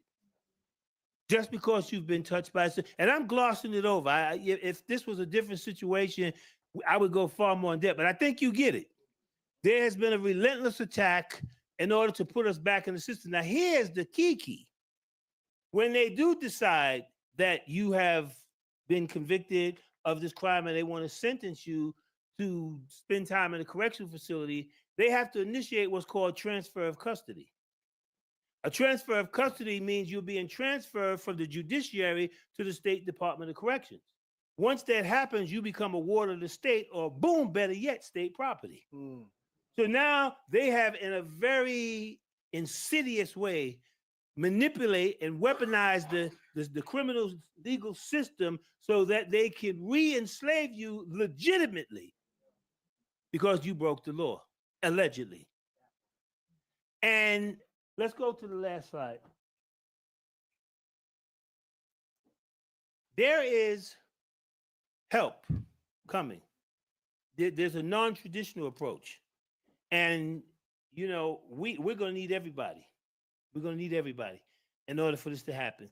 The non-traditional approach is an approach that was created by some gentlemen after the 1971 Attica Rebellion. New York State decided that all of these men were troublemakers. Some of them were former Black Panther Party members. Some of them were SNCC members. Some of them. So they said, we're going to put them all in one prison. They put them all in Greenhaven Correctional Facility. And when them brothers got to Greenhaven, they got together, so hey, ain't you from around the way? Where you from? Where you live at? You in the Bronx? Hold up. They started doing little stick things and found out that all of them came from 7 neighborhoods. And they did the study. It was called the 7 Neighborhood Study, we call it, but it's called the non-traditional approach to violence and crime. And in that study, they showed that 75% of all the men that were in New York State prisons came from 7 neighborhoods in New York City. And that these 7 neighborhoods happen to be the same neighborhoods that have been under attack. They've been underfunded. They've been defunded. Highest rates of unemployment, substandard living conditions, poor quality health care. You know, all of the things that would naturally put someone at odds with the system. And what happens in that process is that if the conditions now don't support individuals' growth and development, that means that when individuals come out, and they do, they go back. The recidivism rate in New York State has moved between 60 and 70% for the last 5 decades. If you use the 60, 6 out of 10 individuals that come home go back within 3 years, and a third of them go back in the first year. If you use the 70%, 7 out of 10. Now, I don't know.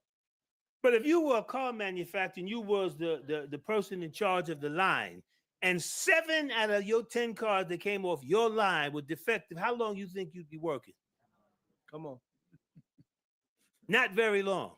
But it's acceptable that 7 out of 10 of us can come out and go back, come out and go back. See, we don't call it recidivism, we call it reinfection.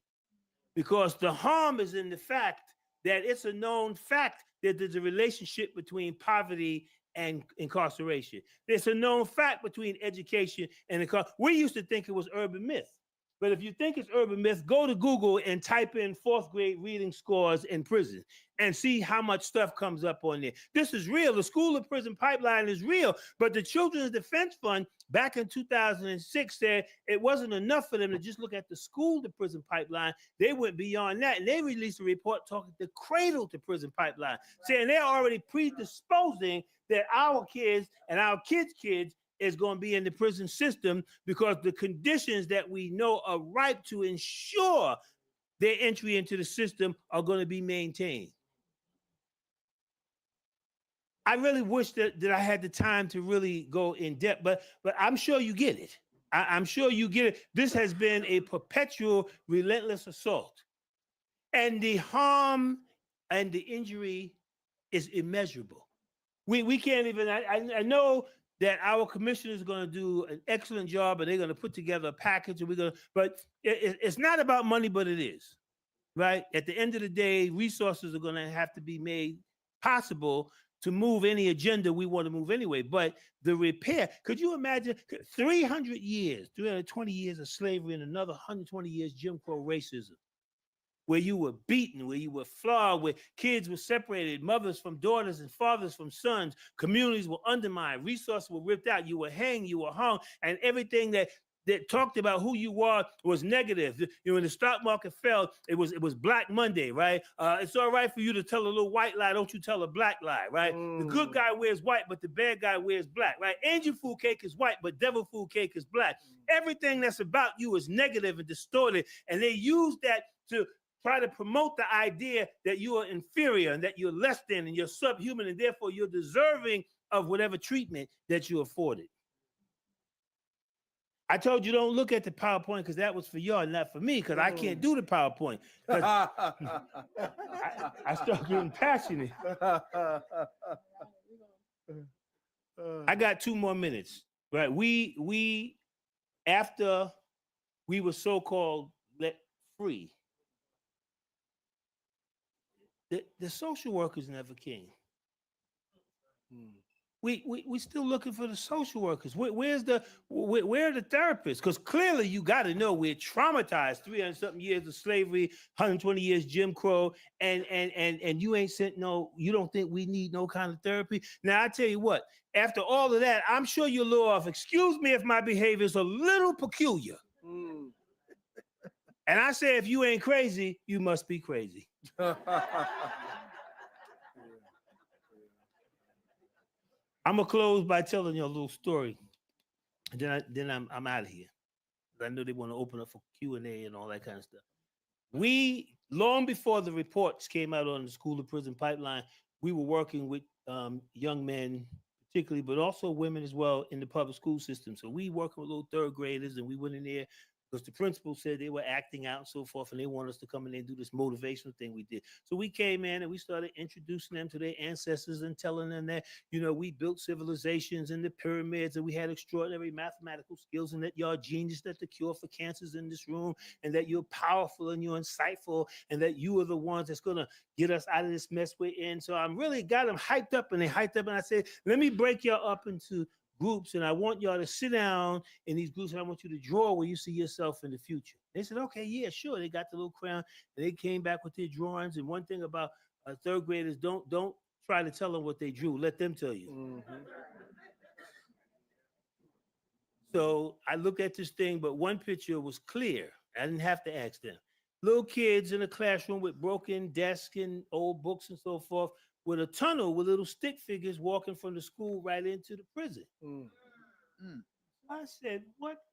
So I immediately started apologizing because clearly I did a bad job at explaining to them what I want. So I'm saying, I'm so sorry. Let me explain it again. The little 3rd grader said, Mr. We understood what you said.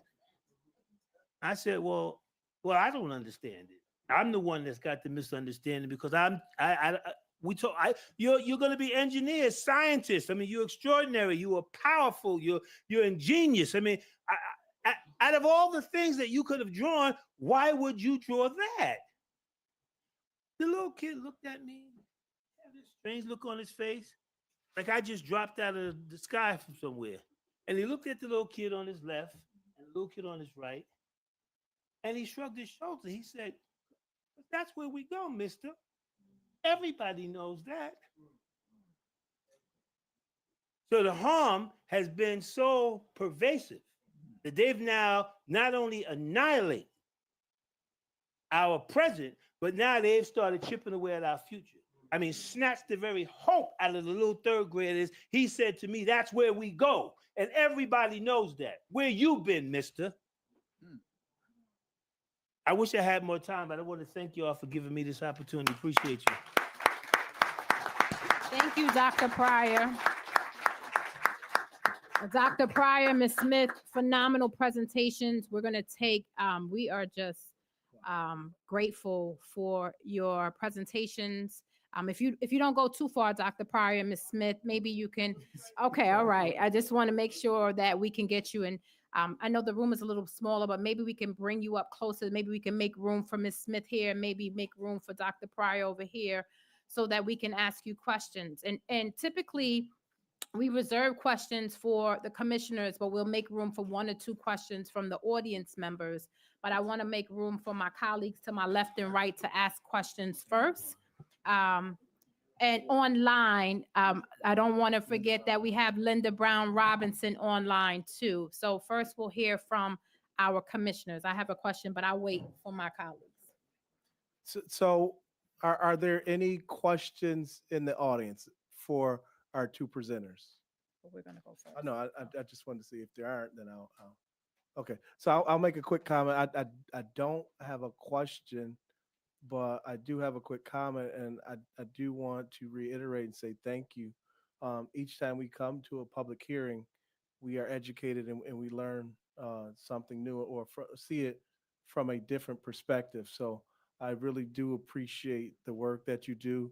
I appreciate the presentation. I really appreciate the passion. And this is critical. And so this we are tasked with looking at still present harms that are happening. And so this prison system, this issue, this mass incarceration is really, really a critical piece to that. So thank you for your work. And I look forward to following up with both of you and seeing the work that you continue to do. Well, I too want to join in commending both of you, and neither of you are strangers to me, really. I don't know you personally, but I know of the Drug Policy Alliance. The Drug Policy Alliance, under the leadership of the brilliant Sister Frederique. And I know that you came to represent her well. And you did. I'm sure, because that's the way they roll at the Drug Policy Alliance. Because as sisters and brothers in the hood said, the war on drugs was a war on us. And very devastating. And of course, Dr. Pryor, very familiar with your work, and really appreciate that as well. I guess the one question I would ask both of you is, and I unfortunately was not able to hear your presentation, but I know it was great. You used the word harm and injury over and over again. And I'm wondering, is there a reason why you discussed the problems, the pain and the sufferings in those terms? And I don't know whether you both want to answer that or not. And a short answer would be, I'm wondering why you framed it in terms of harm and injury.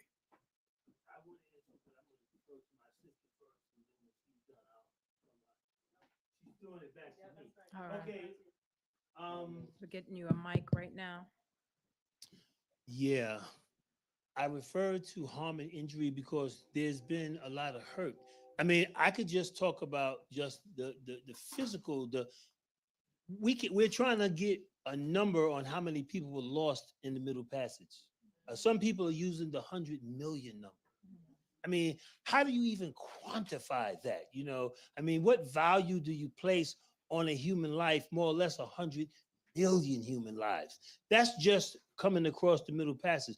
We're not even talking about the pain and suffering while individuals were in their various different geographic locations. That how do you quantify that? But then how do you begin to think about the scarring of the psyche, the total decimation of your humanity, the ripping out of your souls? I mean, how do you think about the harm that has done, how that makes a person feel so inferior?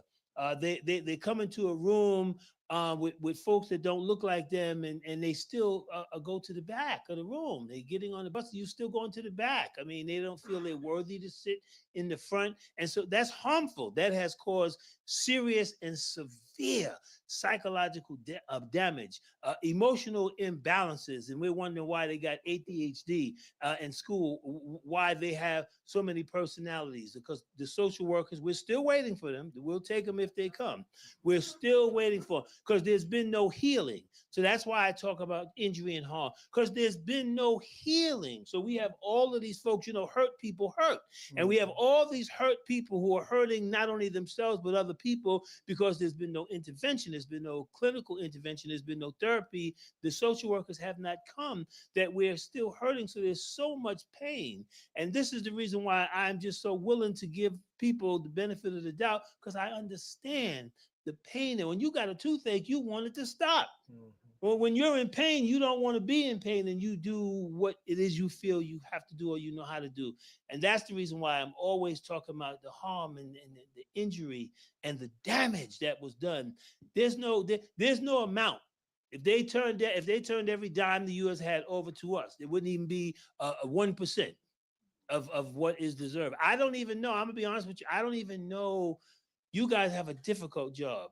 The package that you have to put together to address reparations in New York State, my God, that is a monumental task. Anything that I can do to help, please. And Dr. Ron Daniels, thank you for thinking of me, finding me worthy to be a part of this gathering. Anything that I can offer, anything that I can give, if I have to come back again, writing, do whatever, I will do it. Because you guys have a big task in front of you to attempt to even quantify it. We thank you for that. I have a question for you both. Again, thank you, Ms. Tony Smith. Thank you. Oh, you want to address that? Yeah, Yes. I do first, and then I definitely Yes. want your question. Yeah, at the Drug Policy Alliance, we do talk a lot about the harms of drug use and drug criminalization. And we know that drugs is it's a hard subject, right? Like most people, most of us, definitely me, we bring our own family stories, neighborhood stories, experiences into the conversation, right? I'm thinking about family members. I'm thinking about harms that might have been interpersonal, right? Sometimes the harms are between us. Sometimes the harms come from the state upon us. But then, as Dr. Pryor was saying, then that creates more harms. Exactly, hurt people hurt people. And so the harm, I think the way we use harm gives room to really be expansive in how we identify what's hurting. And I mean, Dr. Pryor talks about this, right? But you coming home from incarceration, there's an expectation that you get a job, you get housing, right? Like you get all the markers of success, and there's very little emphasis on what you have access to heal inside, so that you can actually be happy, healthy, right, thriving in your relationships, in your communities, and all of that contributes to community health and well-being. And so we want to make sure that those definitions are integrated into how we're thinking about what our communities need, because it's not just material. We want the material, right? But we want to make sure that we have the conditions that are going to support the full value of those material things. Thank you, Ms. Smith. I wanted to just share, staying on the harms, that our work is to review the impact of slavery and the present day harms. And so you started to talk about a policy recommendation, but I wanted to hear from you just maybe quickly. The work that we have to do are for those that don't know or came in later, that we have to submit a report of recommendations to the governor and the legislative body on what that redress and recommendations should be. And so we're talking about the war on drugs. What's one recommendation that you have for the commission to submit with this report that we have to submit.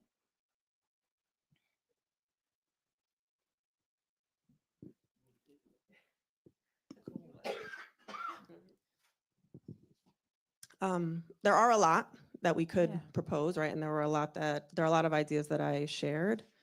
I think for the war on drugs, what is uniquely killing our folks that I don't think exists the same way in most other areas is the shame and the stigma and the ways that we are often participating in the moralizing about what people deserve and who deserves.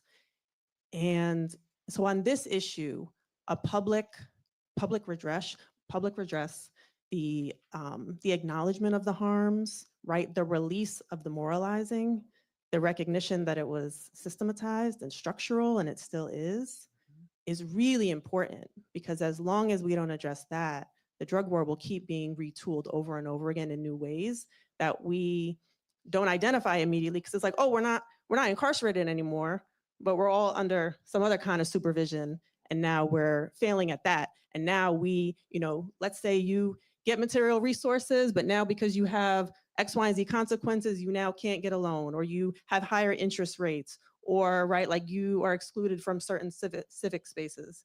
And so I think that the public recognition piece is really critical on this issue, I would say. Thank you. Dr. Pryor. Yeah, I have a couple of things. Just One, one, Dr. Pryor, please. I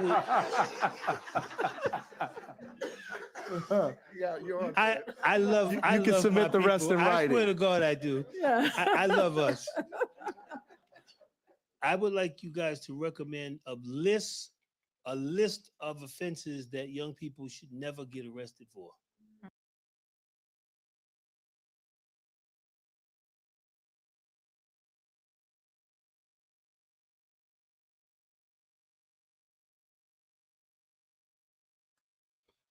All right, ladies and gentlemen, their feed has frozen again, so you know how everything's been going. It'll come back within a few minutes, and then the audio will follow right behind it. We appreciate y'all checking us out. We're still live. This is What's the 411 News, and we're live. All right. This is the New York State Commission on Reparations Remedies public hearing. We want to welcome those who are just coming in right now, checking us out. This is What's the 411 News. Welcome Black to What's the 411 News, where we bring you news observation, interpretation, and news commentary from an FBA and BGR perspective. Let's get it. Yes, indeed, we are live. And of course, the New York State Community Commission on Reparations, their live feed has been pretty good, actually, but it does go in and out every once in a while. And so now it's frozen at what you guys are looking at right now on the screen. By the time it comes back, they'll be talking about something else, or going on to another subject, or asking some more questions. The way the flow has been going is it'll freeze for a few minutes, it'll come back, and then the audio will follow right after the video clears up. The video feed comes back in. So as always, just be patient. Take notes if you need to, and because it's going to jump when it comes back. It's going to jump to something else because we are live and they are live. So it's going to jump to something else once the video feed comes back in. So if you need to, just take some notes, man. All right. And we'll just be standing by until it comes back in. If it's too much of a freeze, then we'll go into some news real quick.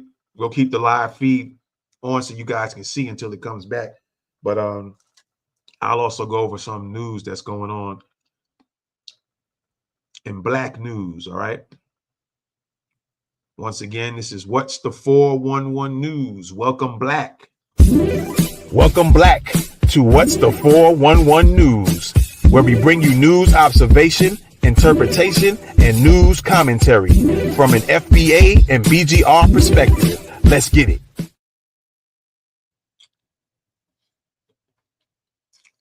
All right.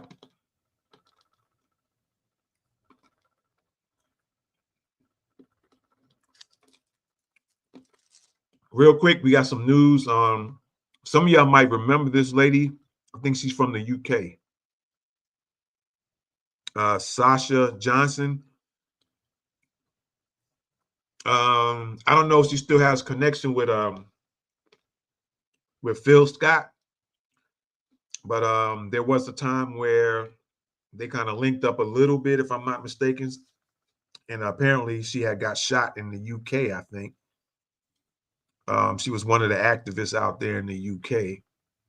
And it looks like there's some news on that. Men found not guilty after shooting black mom of 2 in the head.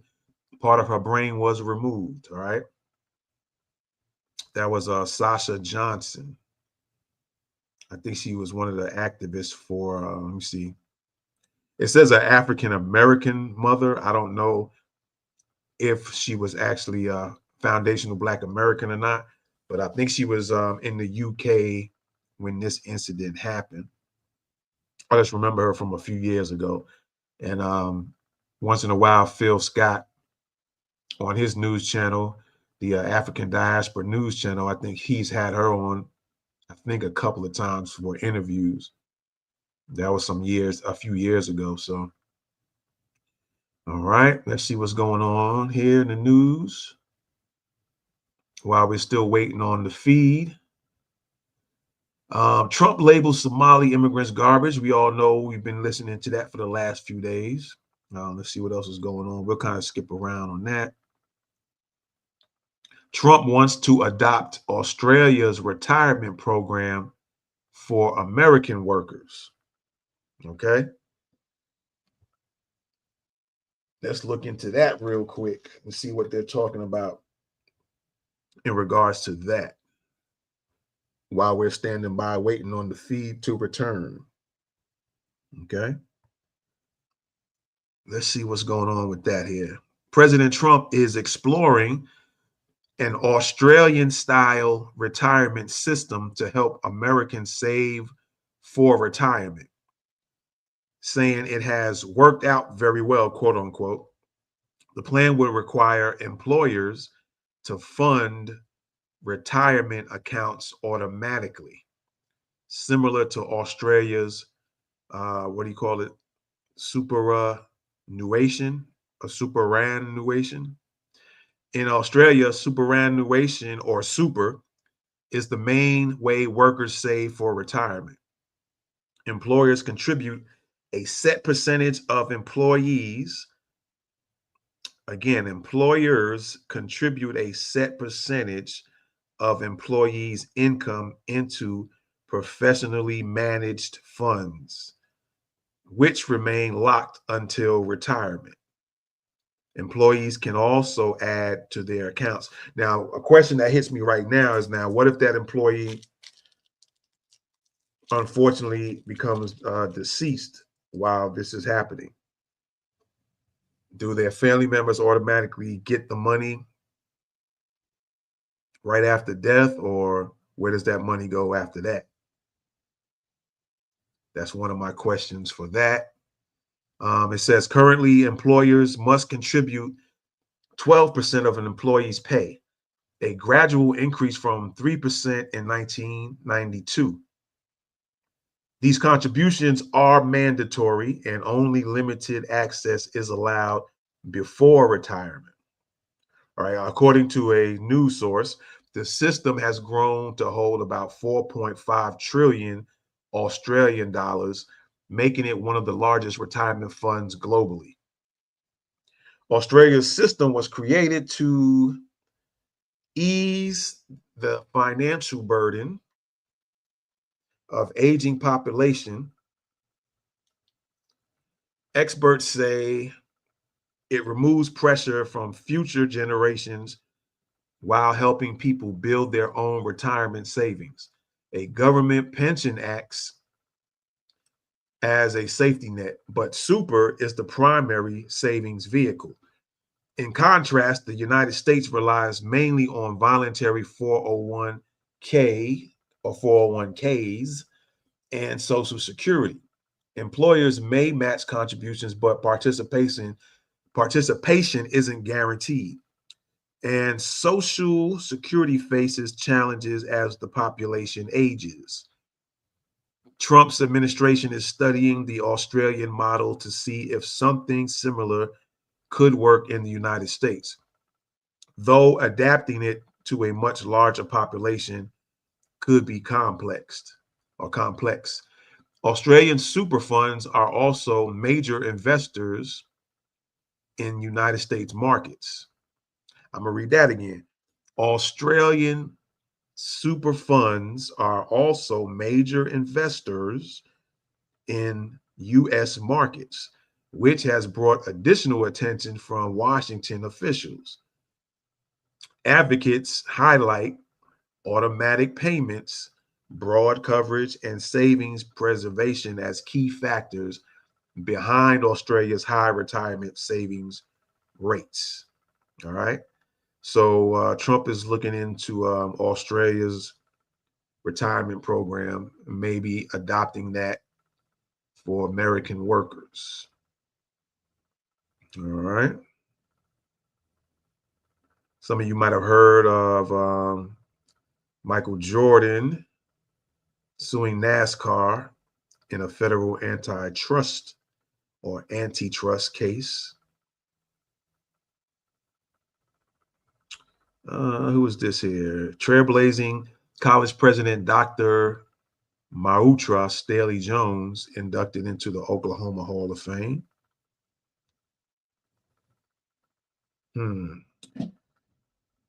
There's some stories of some kids, but it's not good, so I'm not even going to go into those news stories.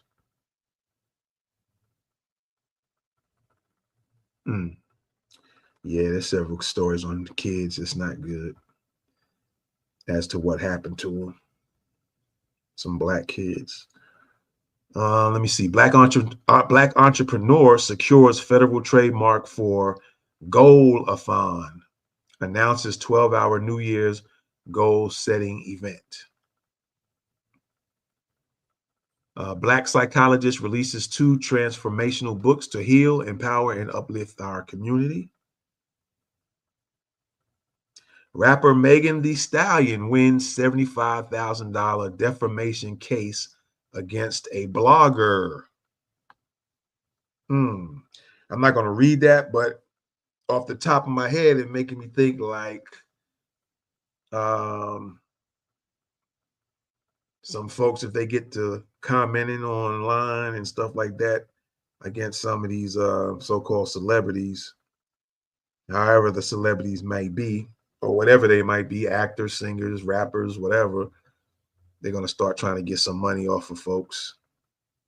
Maybe the money's running dry, or maybe they just want to, looks like they got a 10-minute break going on the stream. Y'all might not, oh, okay, y'all see it on the screen.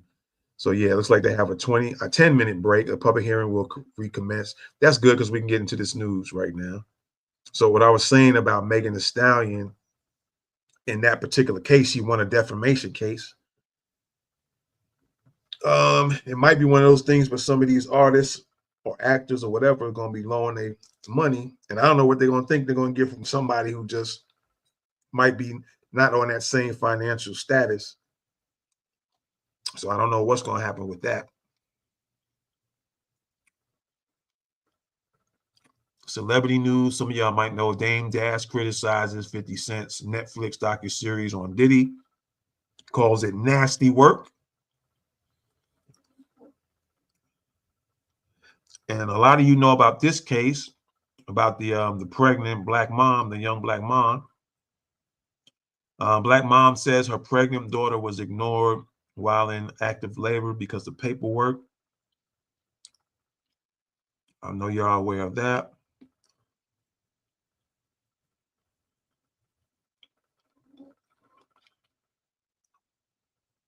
Let's see what else is going on here.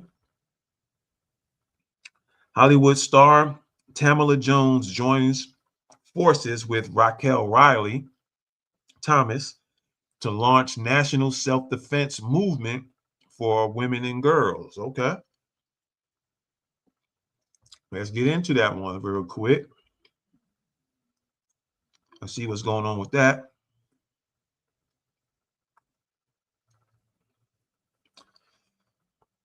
Okay. Defend Riley, the self-defense and personal safety initiative founded by decorated U.S. Army Captain veteran Raquel Riley Thomas, proudly announces acclaimed actress Tamala Jones as its official ambassador. Jones, known for her powerful performances across film, television, and narration, will help amplify Defend Riley's nationwide mission to empower women and girls through self-defense education, advocacy, and community support. Defend Riley was created after Raquel Riley Thomas experienced profound personal loss. Following the 2013 passing of her mother, M. Riley, Raquel discovered that her mother had been a survivor of assault. Having faced similar trauma herself, she transformed her grief into purpose and launched Defend Riley to ensure women and girls have the tools and confidence to protect themselves. Today, Raquel practices the martial arts of Taekwondo, is an active mentor, and a national martial arts instructor in training. She is now preparing to transition Defend Riley into a nonprofit that will broaden access to life-saving self-defense education. I started Defend Riley because of my mother, M. Riley. I can't change her past, but I can honor her by helping women and children protect their present and fight for a safer future, said Raquel Riley Thomas, founder of Defend Riley. As ambassador, Tamala Jones will support the initiative's national visibility, legislative advocacy, and community outreach. Her wide-ranging career includes standout roles in The Wood, The Brothers, Two Can Play That Game, Kingdom Come, ABC's Castle, 911 Lone Star, Rebel, the feature film Ordinary Angels, narration of Sarah's Oil, and her recent appearance in the holiday movie Worst Christmas Ever. I'm joining Defend Riley because I'm tired of seeing women and girls unprotected. We deserve strength, confidence, and real tools to defend ourselves. The damsel in distress is canceled.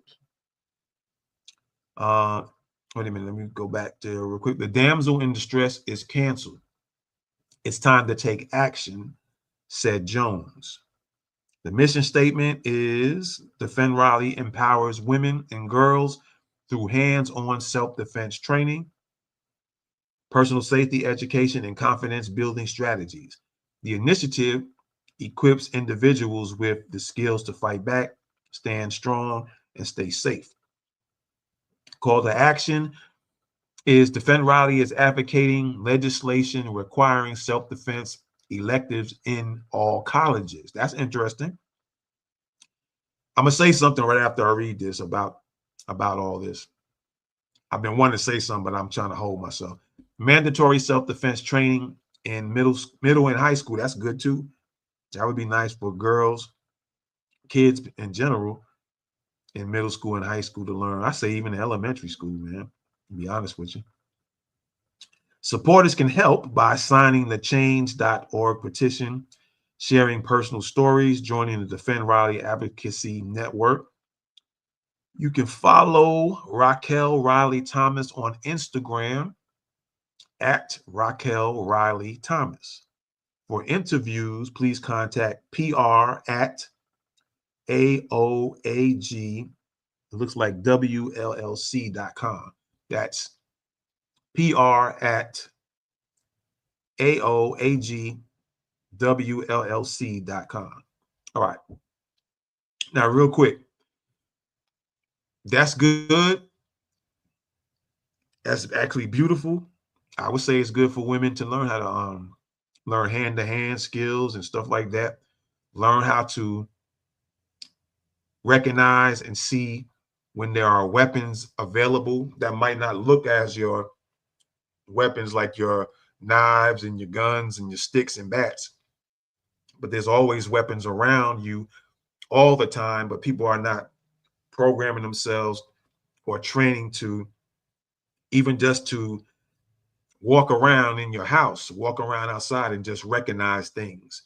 That's a good training practice. I should do a self-defense video in regards just talking about that on my other channel. But I'm saying it here, train yourself to just recognize things, and that's it. Just, break your training down into that. Now, the way things are going on in this world and will continue to go on, no offense to her, I think it's Miss Riley that taking up Taekwondo. I'm gonna be real honest, and I might try to reach out to her just to let her know. No offense, nothing like that. No diss. Taekwondo is cool, but for the streets, that stuff is probably gonna rarely even work. And getting attacked in a real street offense or assault, doing those high kicks and spinning and all that, which Taekwondo, they teach that in there. I know, because I took up a lot of different martial arts, and I left all that stuff alone when I figured out some real stuff and what the real is about real attacks. But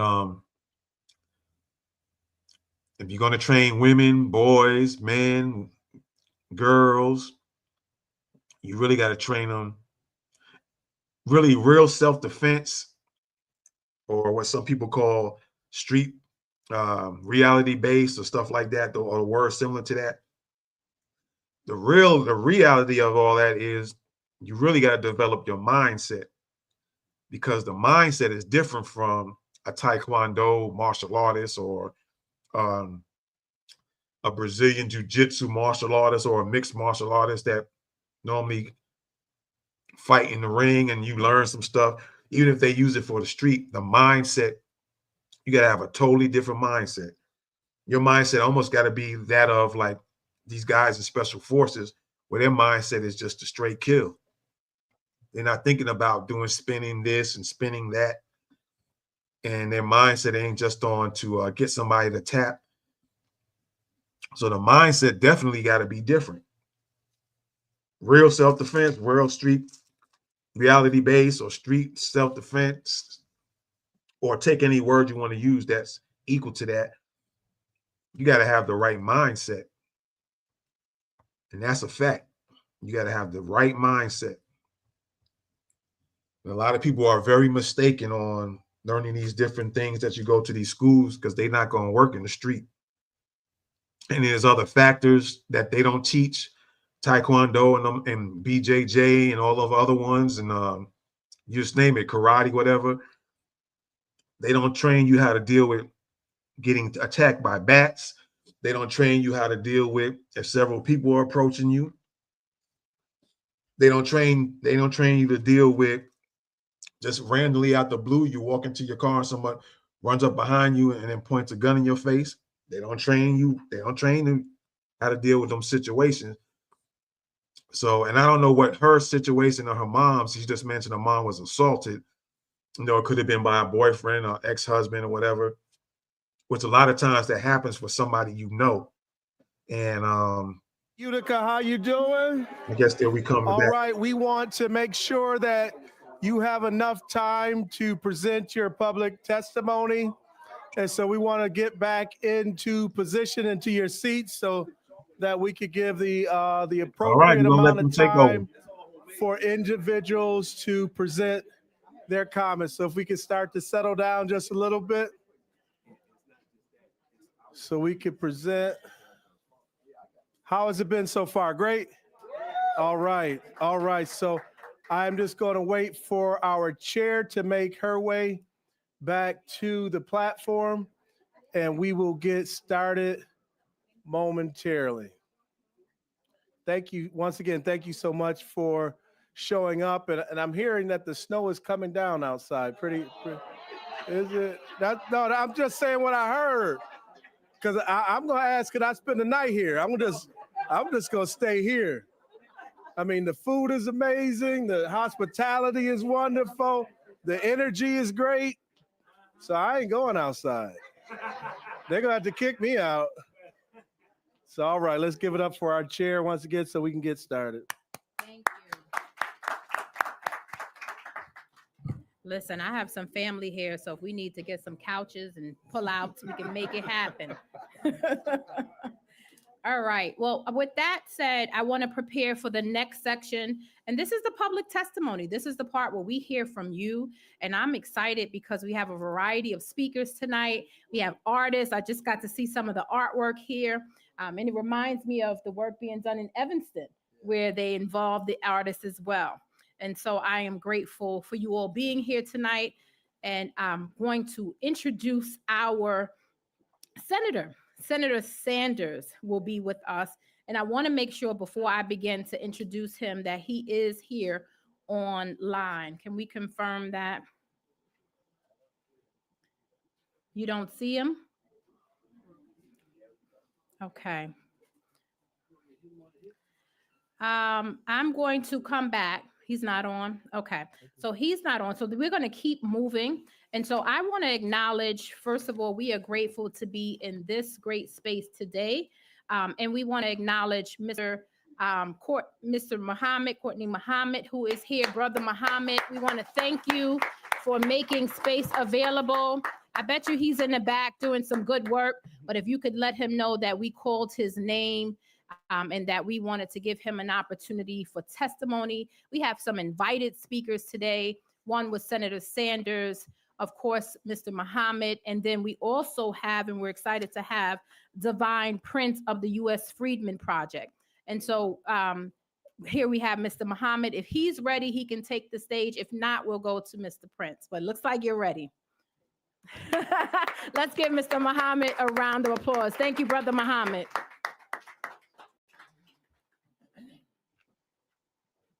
Yep, that's you. In the name of God, the beneficent, the merciful, however you may call his name, Allah, Jah, Jehovah, Yahweh, the Father, the Creator, the Sustainer, the one who gives us life, and he's the ultimate cause of death. If I was here amongst the disciples of Jesus, I would say, Assalamu alaikum to my family, Shalom alaikum, or peace be unto you. Thank you all from the depth of my heart for coming out on this cold day in Utica, New York. It's not just a street in Brooklyn. You know that, okay. Dr. Pryor, Manhattan makes it, Brooklyn takes it.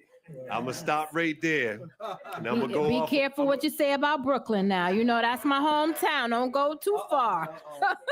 But my wife is from Brooklyn. Okay, that's right. That's right. All right. So you know. So Utica takes it.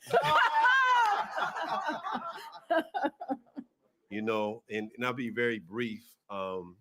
Heal, helping to elevate all lives. Heal. My mother, a strong Black woman, has touched this community, but she left this community as a child of 4 years old, growing up in the projects that are no longer here, you know. And I watched how they erased everything that we had our hands on. So very little do we see of the Black excellence that was in this city. But she was one that went down to New York, Harlem. And during the Harlem Renaissance, during the time that Marcus Garvey and all of the greats were down there, she drank in life. And because she had to come back and forth between her mother and her father, she brought that life back to Utica. So I'm never one when someone comes from outside of Utica and offers us anything to reject it. I open my arms to it, and I'm thankful for anyone that comes to help us to rise and to grow into our greatness. But she also laid a lot of memos on me. And one of the things that I'm mindful of is that it's not, she was always a person that worked behind the scenes. And sometimes when we start talking, we don't get much done. But this is a day in which the talking is just about over. God walks in the flesh today. And I see these commissioners that are here in the commission that we have. And I don't think that this is something of a coincidence. Those that believe in God don't believe in coincidences. Just like you being here today, it's not a coincidence. This is a long journey towards greatness. And I've seen some of the videos of the past commission sessions, and I see our people pouring out pain, pouring out frustration over a reality that we have been placed in that has taken away from us our humanity. And now we need healing. And the reality for me is that we have to allow our people to vent, to get out what they have, and to do whatever this dysfunction that was placed on us, allow it to come out so that now we can start to fill it in with something that we know always works for us, which is love. So I thank you, Timothy Hogues, for being here from Buffalo. My sister, Dr. Chanel from Brooklyn. Yes. I love Brooklyn. Yes. And Dr. Ron Daniels, I'm one that had a Black bookstore in Utica, New York. And I followed all of the greats through my time and over the last 25, 30 years. And to have you here sitting with me in this place, it's really rewarding. The last time we were together was down in New York. Please give Dr. Daniels. I would tell people that he's someone that if you were Mandela or Louis Farrakhan or Dr. King, they would have his number. Mhm. And some people don't understand what we have amongst our ranks in our community. And it spreads beyond that. But everyone needs to be heard. I thank you all for coming out. I thank you for being a part of this. Me and Dr. Chanel said that if you really feel passionate about this reparations, which is really repair, we want to start a study group to help the commission so that we can talk like Dr. Pryor does, man. We can run down what we see that we need. And it's more than just saying a dollar bill and a paycheck, which is okay. We can get that. But if God has, We're not doing any studies. He's slipping in that study word. We're not doing that. is it knowledge? We have to have the young people that understand the suffering, the pain, and what we've gone through. And then there's some things that we know about who did this to us that is slowly but surely coming out. But we see the world changing in this hour that we will be free. No question. And I'm not talking about physically, I'm talking about mentally and spiritually. Thank you so much, Commission. Thank you, family, for coming out. Thank you, speakers, my sister and my brother. And let's move on. Yes. The next one. Thank you. Thank you, Brother Muhammad. We are grateful to be here at the Carol L. Crooms Becker Center. And we just want to honor your queen because she first of all made us feel at home and the food was good. I just want to say somebody's eating good at home. So we want to thank you for your hospitality. Certainly for me, it is a homecoming here in Utica, New York. With that said, we want to make room for our next invited speaker, Divine Prince. He is the president of the U.S. Freedmen Project, and he is here to grace us with his presence and recommendations today. Mr. Prince, you have the floor.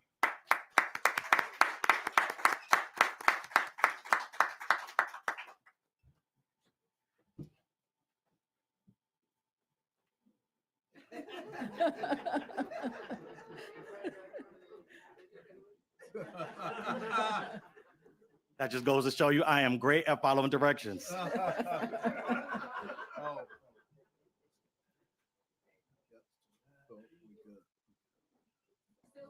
More direction. That's what it's about. So I'm really excited to be here and be before you guys. I'm excited that my name was so close to Dr. Divine Pryor. I thought she was gonna call me. So I'm thankful for that as well. And these comments are in the spirit of getting it right. We understand that the justice claim is what the justice claim is. We know reparations is a debt owed, and we know it is a just claim. But there are rules, unfortunately, to the game that we're playing in the system that we find ourselves in. So my name is Divine Prince, and I'm the president of the U.S. Freedmen Project, a nonpartisan organization committed to resurrecting the abandoned missions of what we call the Freedmen Acts of 1865. They established the Freedmen's Bank and the Freedmen Bureau.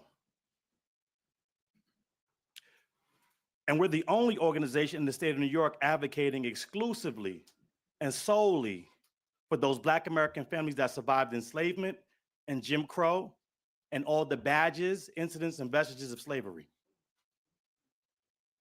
I have to begin by thanking the Black American grassroots for making this testimony here in Utica possible. They raised the funds necessary to make a trip from New York City for a Tuesday night public hearing possible.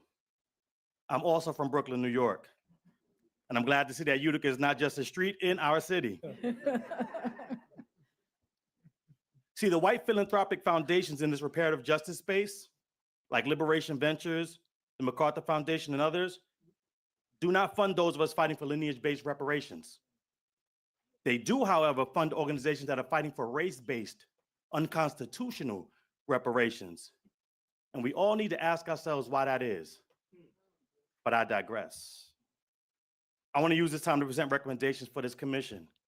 So number one, demand as a commission that the authors of this bill that created this commission, Senator Sanders and Assemblymember Salages, make amendments to the bill based on language from Assembly Bill 5603 for reparations remedies so this current bill and thus this commission can produce constitutional results. Y'all gonna hear me say constitutional a lot, and I'm gonna explain what I mean by that. Number two, here at the state level, we should not be content with being outdone by what's taking place at the city level. I mean, we all work together in conjunction, but in the spirit of friendly competition, we shouldn't allow them to outdo us. And so if number one doesn't get done, at the very least, we need to follow the lead of the city level and separate racial justice from reparations. They sound the same, but they're very, very different. I'm seeing some head nods, so I'm in the right room. This commission should create a racial justice subcommittee that solely studies the racial justice for people of African descent and have a separate committee solely focused on reparations for who the debt actually has to be paid to. Those Black American families given the status of freedmen after winning the Civil War. Number three, African Americans is defined as everybody and anybody with origins in any of the Black racial groups of Africa.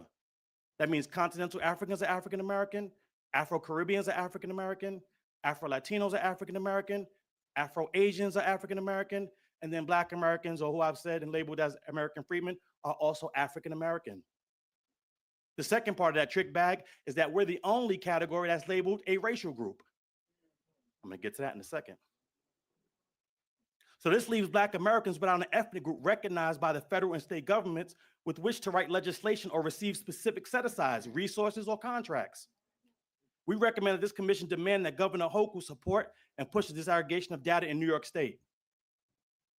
Number four, the last time Black Americans had legislation and institutions exclusively for our people was those Freedmen Acts of 1865. We are looking for this commission to support a state-level Freedmen's Bureau and/or agency. Black Americans are the oldest, if not the oldest ethnic group in the country. We built the foundation of the state of New York and do not have a single institution in New York solely for our people like the Office of Immigrant Affairs or the Holocaust Claims Processing Office. Black Americans have more than earned an office that serves our people as well. Number five, what we know is that due to the badges, incidents, and vestiges of slavery, Black Americans have always been the #1 victim of hate crimes in the USA. Because of the definition of the African American racial category, an anti-Black or anti-African American crime bill would be unconstitutional. That's why we're calling on this commission to support an anti-Freedmen hate crime bill. In line number 6 with the anti-Freedmen hate crime bill and the theme of both presentations you heard tonight, what we find is that the system of white supremacy has used immigration as a weapon against Black Americans since emancipation.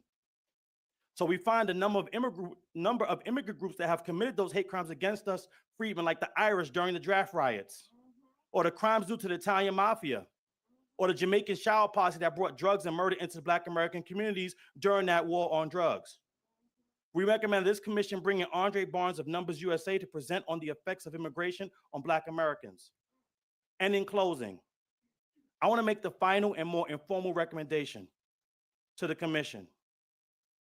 I recommend No, I actually implore that this commission make the decision on getting on the right side of history. Politics based on race or blanket blackness are not only a thing in the past, but race is a tool of white supremacy. Audre Lorde told us that the master's tools will never be able to dismantle the master's house. The Equal Protection Clause of the 14th Amendment prohibits any policy based on race. It was designed to protect us against the policy of whites only, right? But that sword cuts two ways. It also prohibits policy for blacks only. See, so the future of politics is based on advocacy, based on lineage/ethnic groups, and building coalitions on respect wherever possible. If any of you saw the movie Sinners, which just garnered a number of nominations, cheap plug, the director Ryan Coogler called it a display of foundational Black American culture. See, there is a foundational Black American Renaissance taking place where justice and cultural autonomy is at the heart of it. So, Commission, I beg you, please don't become yet another tool of white supremacy that we have to overcome. Thank you.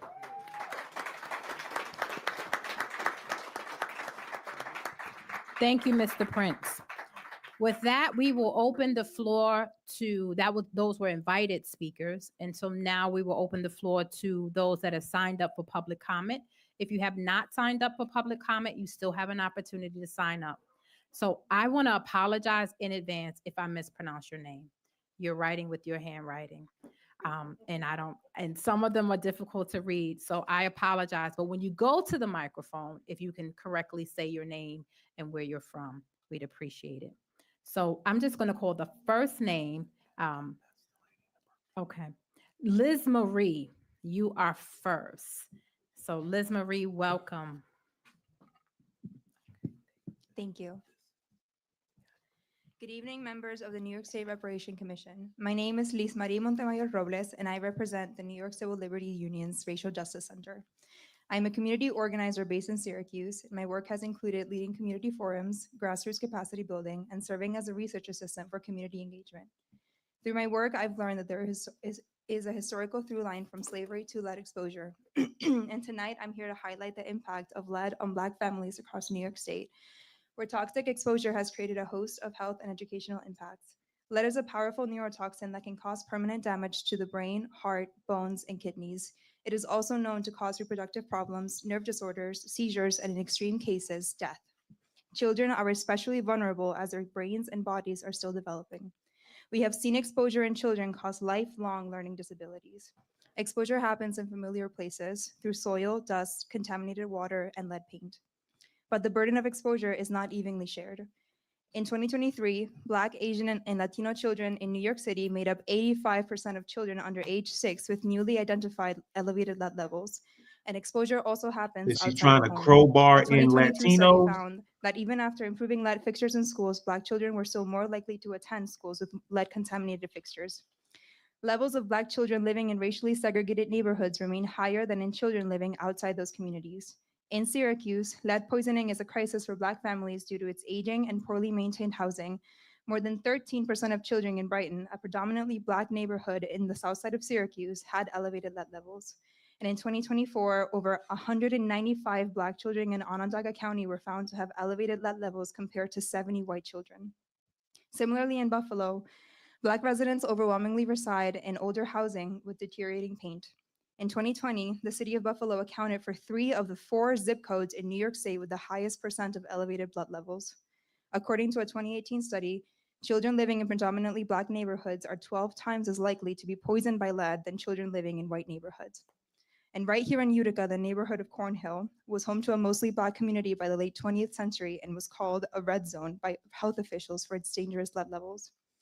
These are just some of the cities in New York where Black communities are overwhelmingly burdened by lead. Reparations are not only about amending the past, they are about reinvesting in communities to improve the health and livelihoods of current and future generations.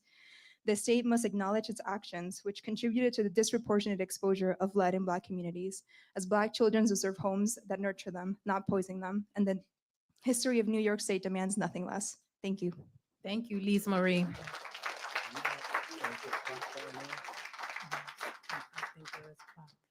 I just want to remind folks that we have a 3-minute testimony. There will be a clock that will go off. I think it's running, but just thank you. Remember, if you hear the clock stop, if you could kindly stop, and then you can call in your testimony. You can go right to the back, call in 518-473-3997. We can put that number up. Oh, there it is. Or you can email your testimony just in case you run out of time. We are honored to have Lisa Marie Nero, who is here, an elected official, and traveled all the way from White Plains, New York. And you will also see that she was our poster person. I don't want to say child, but our poster person for this hearing. So we thank you for traveling and supporting the commission. Thank you. 3 minutes, go. Hi, my name is Lisa Maria Nero. I'm a doctoral candidate in education in Long Island University. My dissertation is on HR 40, Heal or Repeal. My study focuses on why 25% of the Black population does not want reparations. We know why whites do not want it, but we want to know why Blacks, there's so much pushback.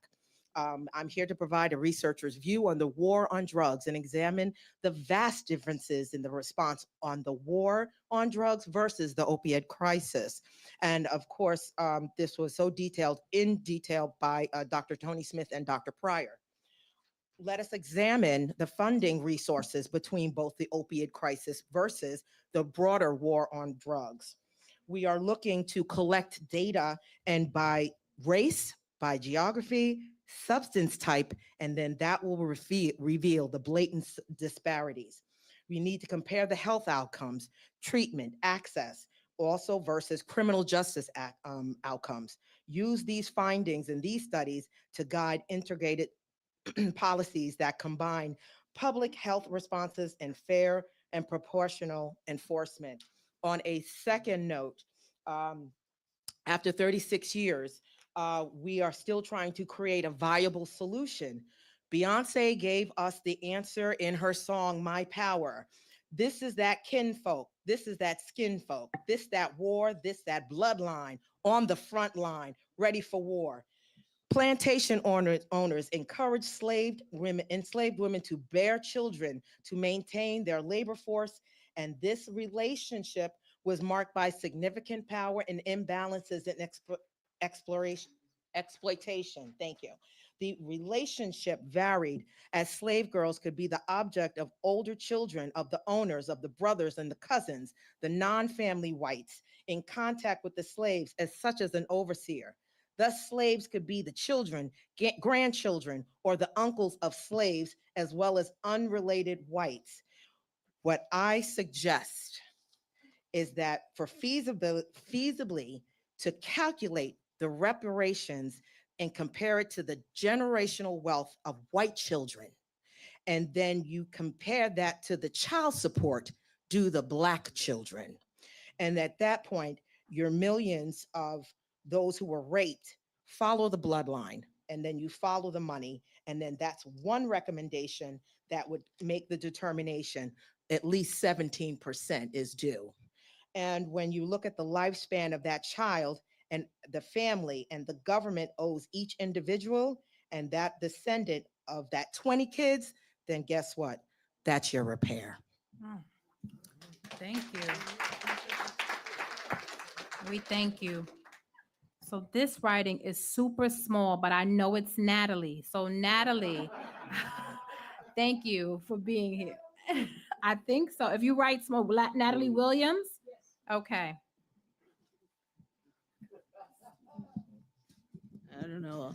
I wasn't even sure exactly what to say, but I will say that I've been volunteering with uticaphoenix.net. It's a digital magazine, and I'm here to write about something that happens through this or because of this. I'm inspired to see that there is activity regarding reparations. I've spent a lot of time in Brooklyn too. All right. All right. I've been to a lot of these sessions with a lot of Black people asking about something, talking about something, trying to value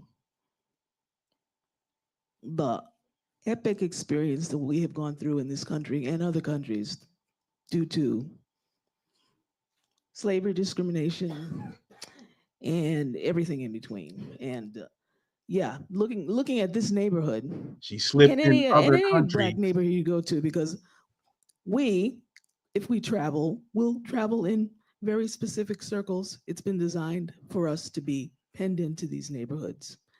This neighborhood in particular, you just go down the block, there's a place called Hope House that is a place where people eat, but it is become overrun with this obvious drug problem that has taken over this city. And then the next thing you see is all of these sirens and police and a giant hospital. And it just seems like we keep on getting trapped in the same milieu, the same cycle, the same thing over and over and over again. But yeah, it's upgraded, but it's not, but it is still a plantation. And I don't know how we get off this plantation and actually be free. Walking in here, I was talking to a white man, and I actually, I said, well, we started to, where are you going? I'm going to, this event. It's going to be on reparations. And, we started this whole conversation, and it was all about, well, there's lots of people. The Japanese got reparations, and what about women? Why women should get reparations? I was like, well, I invite you to organize on that, okay?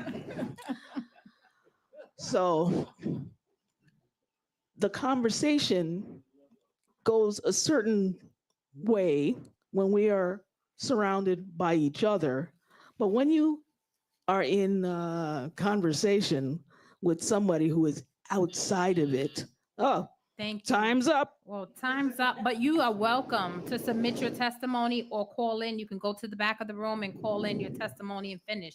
But we thank you for being here, and we hope you share in the Phoenix more about the work that the commission is doing. We invite you to go to our website at ny.gov/reparations. So thank you, Ms. Williams.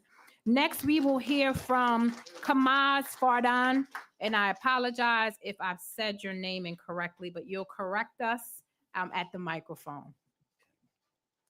You ready? My name is Kamal Fardan. I'm originally from Brooklyn, New York, and I came up to Utica about 30-something years ago. So real quick, I just want to start out by saying welcome, everybody. It's good to see this crowd here. Wow. I'm 70. I turned 70 this year. Wow. I've lived to see a Black president. I've lived to see marijuana legalized. And now we're sitting here talking about reparations. This is historical for me. I don't know about anybody else. Yes. There's so many layers to our issues. For me, the root for me is self-hate, which was instilled during slavery. I don't think if we don't address the self-hate that we have, we're always going to have issues. We out here shooting each other. We're hating each other. We're pulling each other down. We're not helping each other. There we go. We need that with the nonsense to grow as a people, as a community, as a family. And as long as self-hate exists, I don't see it happening. That's the so we can't get reparations because of self-hate. Listen to what these people talk about. Deep-rooted mental health issue. Yet we don't get no credit for our mental health. We got people going to court. People of other colors, they get their mental health conditions and sentences reduced. Not with us. And it was purposely done to us to have these mental health issues.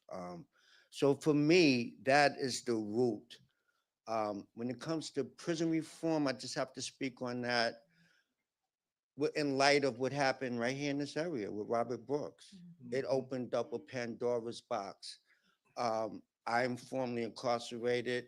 I know if anyone had told their families that this was going on inside, they wouldn't have believed us. But you saw them body cam. God is great. He's great because he exposed it in a way that you cannot deny it, right? There's something called, there was a law called Santiago versus Miles inside of the prison system where things had to be, so if there was 40% blacks in the prison system, then they had to be 40% in the honor block and the good jobs. We need that out in the street now. We need to hold people accountable in these communities. We have some agencies here that have no black people working for them. How's that possible? I'm just gonna throw this out here. I think people in recovery and people that's formerly incarcerated, we need to develop a voters block. I'm saying it here first. So we can have a voice. That's the only thing that this government understands, is having a voting block for a few reasons. And what's taking them so long to give us our vote? The Indians got it, the Israelis got it. What people from what's taking us so long? Thank you for Thank you, Kamal. So next, I see Larry still here. And so Larry, for now, is Larry still here? I'm still here. Yeah, I was looking at you. Still want to speak? Floor is yours. All Hello. right. Hello, I'm Larry Fennell. I'm also from Brooklyn. All right. Brooklyn's in the house. Thank you, Brooklyn, for representing. Always, always. All right, hey, hopefully your time didn't start yet. Yo, it started, but No, okay, I only got a couple of minutes. Reset, rewind. Brooklyn in the house. Let me see how many other Brooklyn folk is in this house. Wow. Okay. My goodness. Oh man. All right, let's rewind the time for Mr. Larry. We are 3.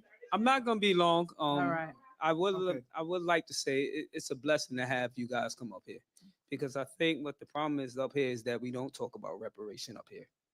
And one of the biggest things that I've known about this community and being here for 20 plus years is that we are being wiped out in Cornhill. And it's very disturbing to me. What I've seen is that, yes, we have a lot of refugees and immigrants coming to the area. And we're forgetting about the Foundation of Black Americans. So with that being said, with this reparations committee going on, I think we need to focus on Foundation of Black Americans, because we are the ones that build this nation. And if it wasn't for us, there will be no civil rights, it will be anything else. So what I want to say is that we have to bring the reparations committee here.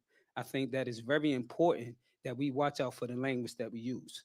We got to stop crowbarring people into this reparations thing, because this reparations is about the descendants of slaves. And I think we forget about this is the descendants of slaves. There you go. So that's all I want to say. 150, I got 150, so I appreciate you allowing me to speak, but I was not coming up here to speak. So I'm glad you did. Thank you, Larry. So next we have Elder Patricia Brown. I apologize. Elder Patricia Brown, we are so glad you're here. Again, for those that want to speak, if you have not signed up, please sign up and they'll bring me the paper. But thank you for being here. Thank you so much for having me. I am not from Brooklyn. Okay.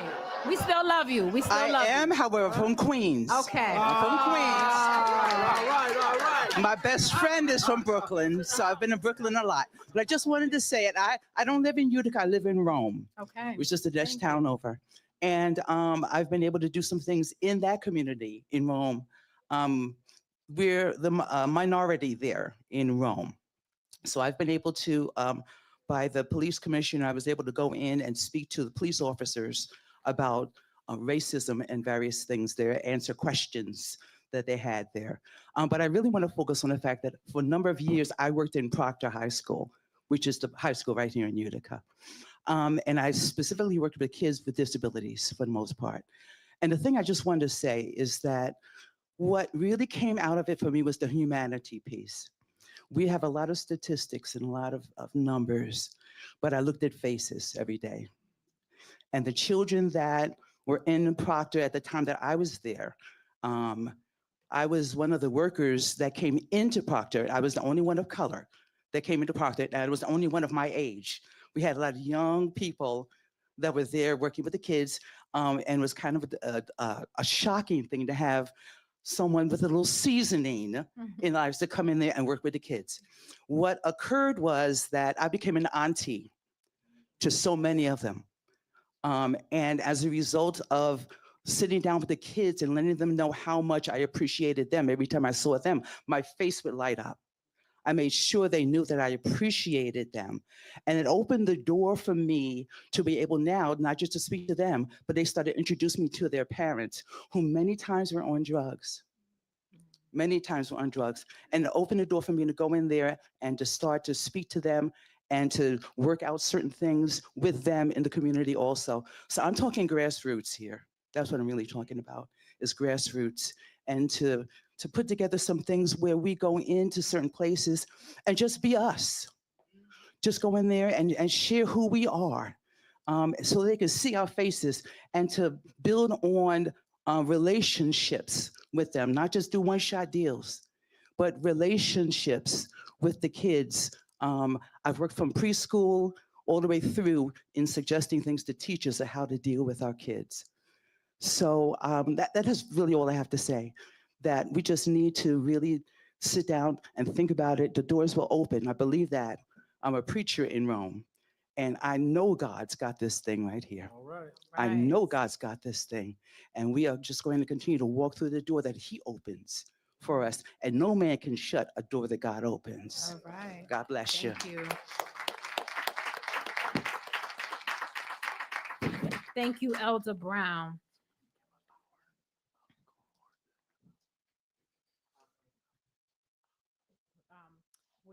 Yes, just trying to get some logistics. There's a timing on when the sign up hour. shuts off.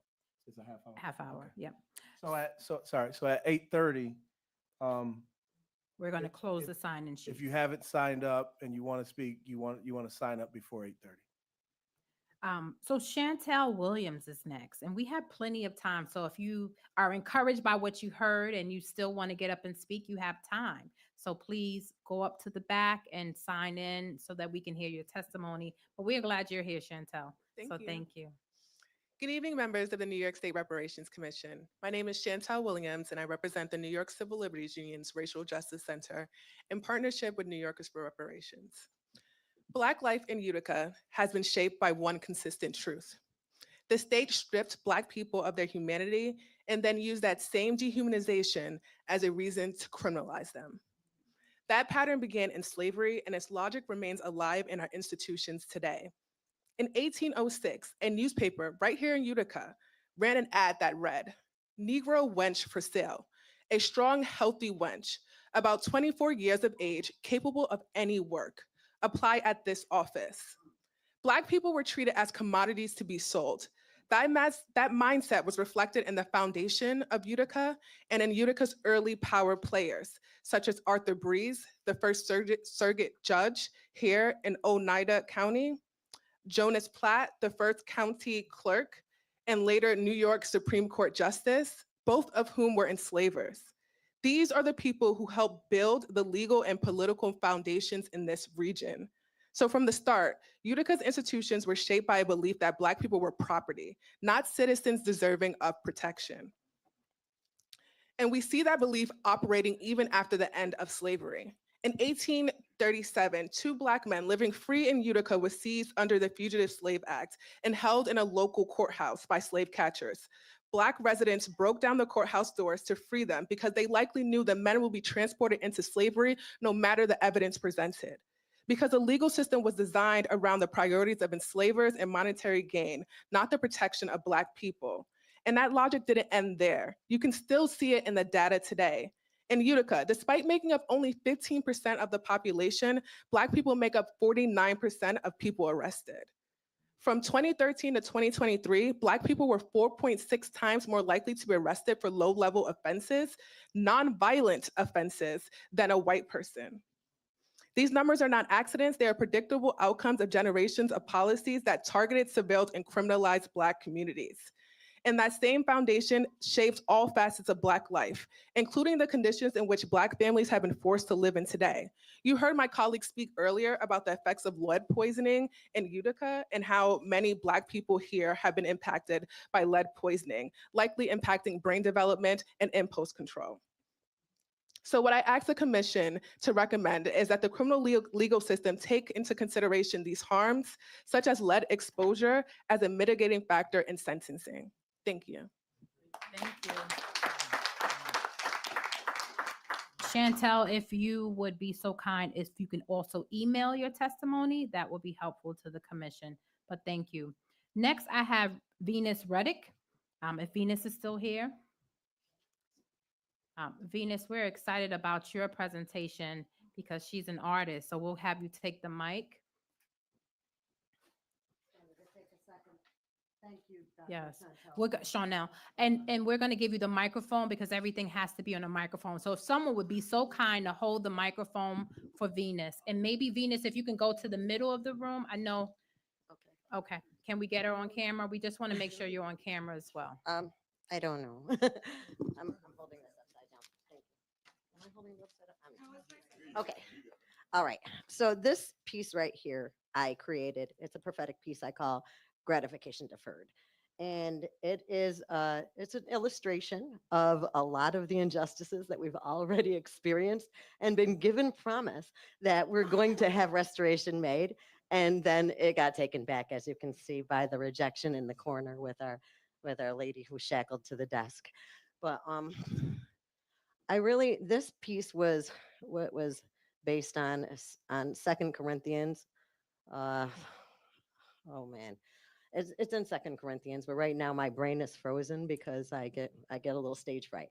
But the concept of this is that this too shall pass. So God does make promises for us, and sometimes the promises of people can't be kept, but He is sovereign and he does have our backs. So as apprehensive as I am, as much as I just want to say, what's going to stop you from taking this promise back too? I just wanted to stand up here and say, we got to trust God for the ultimate victory.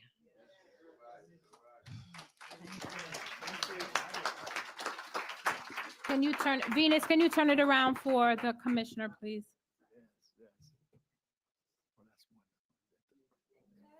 Just hold it like for that camera right there. Oh, yeah. Like maybe can you?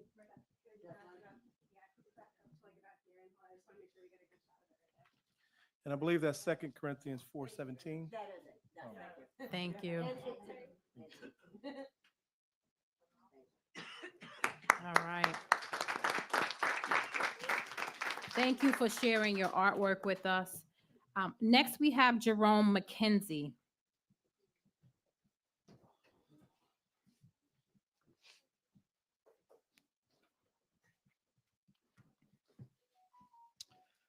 Hello, I'm Jerome McKenzie. Most of you all who are from Utica know me. I am not from the city. I'm born and raised right here in Utica. Utica's in the house, yes. I'm a proud resident of Utica.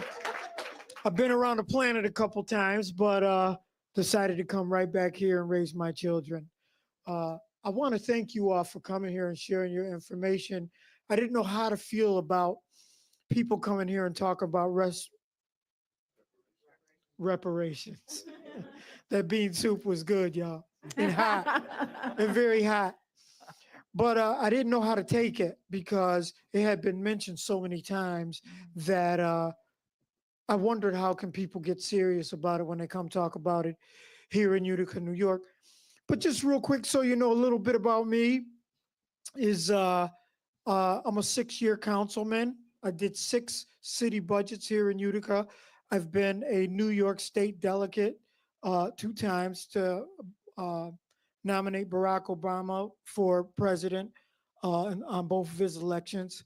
You know, so I've been in the political field a good bit, so I understand the politics of what it does. You know, when I talk about reparations, you know, everybody says the children of slaves and things of that nature. You know, I did the research on my family right before my father passed away. He said, "You're a Moor, don't you know what that is?" And I didn't know what it was. So I researched who the Moors were because my grandfather is a full-blooded Moor from Morocco, and my grandfather on my mother's side, his last name is Carter. So as I researched where my people were from so I could find out who I was, you know, because we're talking about reparations. Well, who are you going to repair? And so what I found out was that my grandfather is O.D. Carter, and my grandfather's sister is Willie Mae Carter, who married a Lewis. So my grandfather's nephew was John Lewis. Congressman John Lewis is my first cousin. And so not only that, but what I found out about Carter is not the original name in this country. Carter is properly pronounced Choctaw. Choctaw. Choctaw comes from Chiroctaw, and Chiroctaw is Cherokee. So everybody who deserves reparations are not descendants of Africa. I am not a descendant from Africa. I can't find any family member who came here on a ship from Africa. But yet and still. Well, thank you, Mr. McKenzie. We are interested in learning more. You can submit your testimony.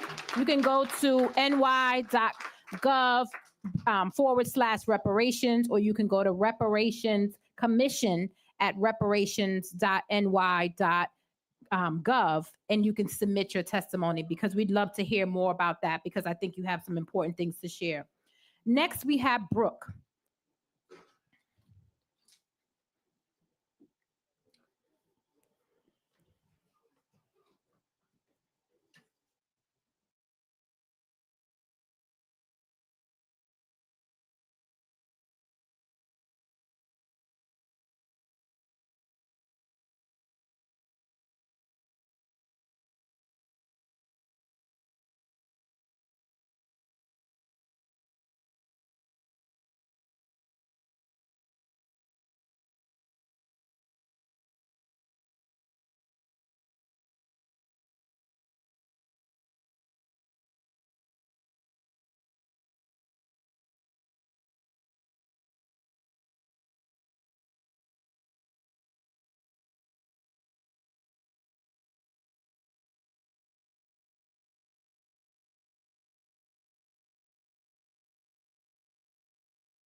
All right. Again, we're going to have these periodic freezes on the screen when things seem like they're going good. Then everything freezes. So we're going to miss this lady here and whatever she has to say, because it's going to probably jump. So we're just going to take a second to welcome those who might have just come in. This is What's the 411 News. Looks like she's coming in now. Welcome back to What's the 411 News, where we bring you news observation, interpretation, and news commentary from an FBA and BGR perspective. Let's get it. Or even the symptoms or what is called badges of slavery. Reparations are about what this government on this land do to a specific group of people, legally referred to as the freedmen or foundational Black American, as the title that we named ourselves. And so to piggyback on Dr. Ron Daniels' earlier statement regarding his desire to be here tonight, neither friend nor foe, nor rain, nor snow, nor obstacle, may be it foreign or domestic, will stop the freedmen from fighting for our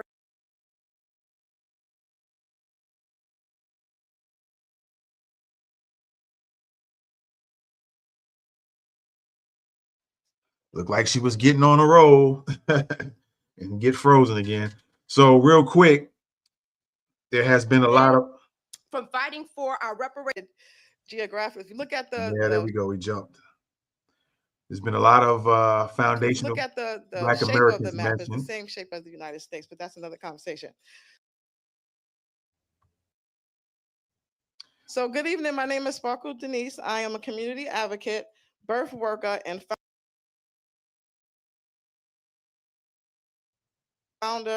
co-founder and host of Reality Speaks TV, where we elevate conversations on civic power, justice, wellness, and real lived experience.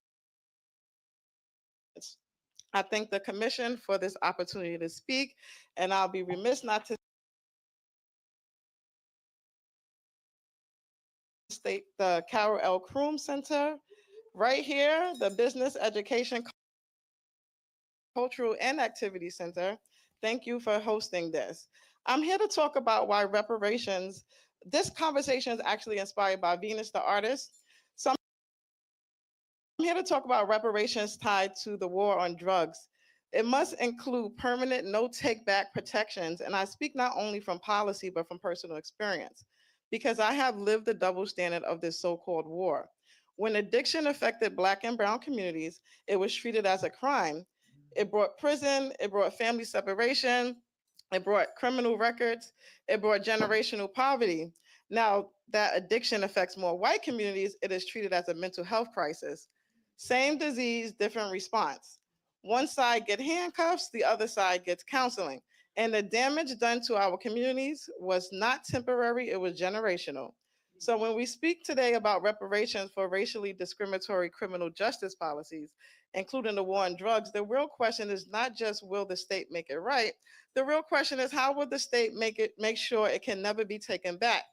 Because this government has made promises before and then quietly reversed them. Excuse me. A promise without protection is not justice. It is just a delayed betrayal.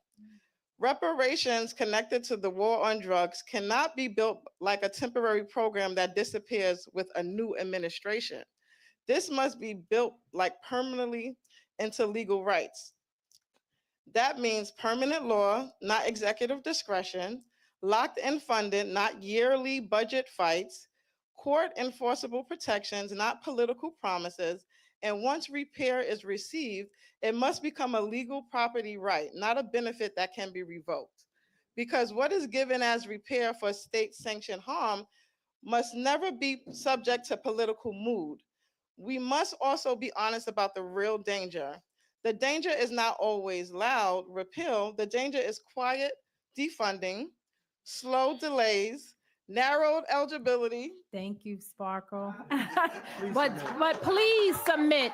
Sparkle, while you have that pulled up in your notes, go ahead and send it to the email there. If you can do that now, we appreciate you being here. And let's honor Utica woman. We've made a lot of jokes about being from Brooklyn, but let's honor Utica.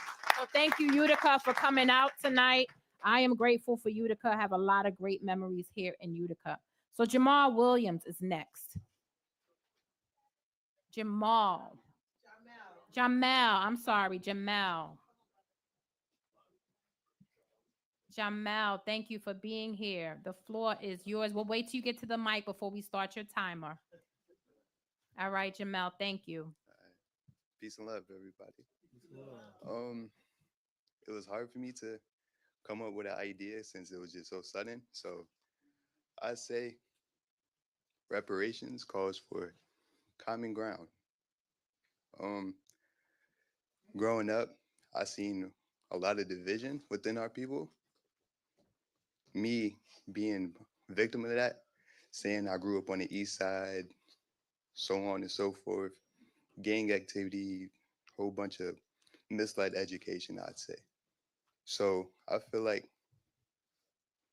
sourcing the higher knowledge to our people, even my generation, because I'm only 22, I feel like I've been here for a long time still. So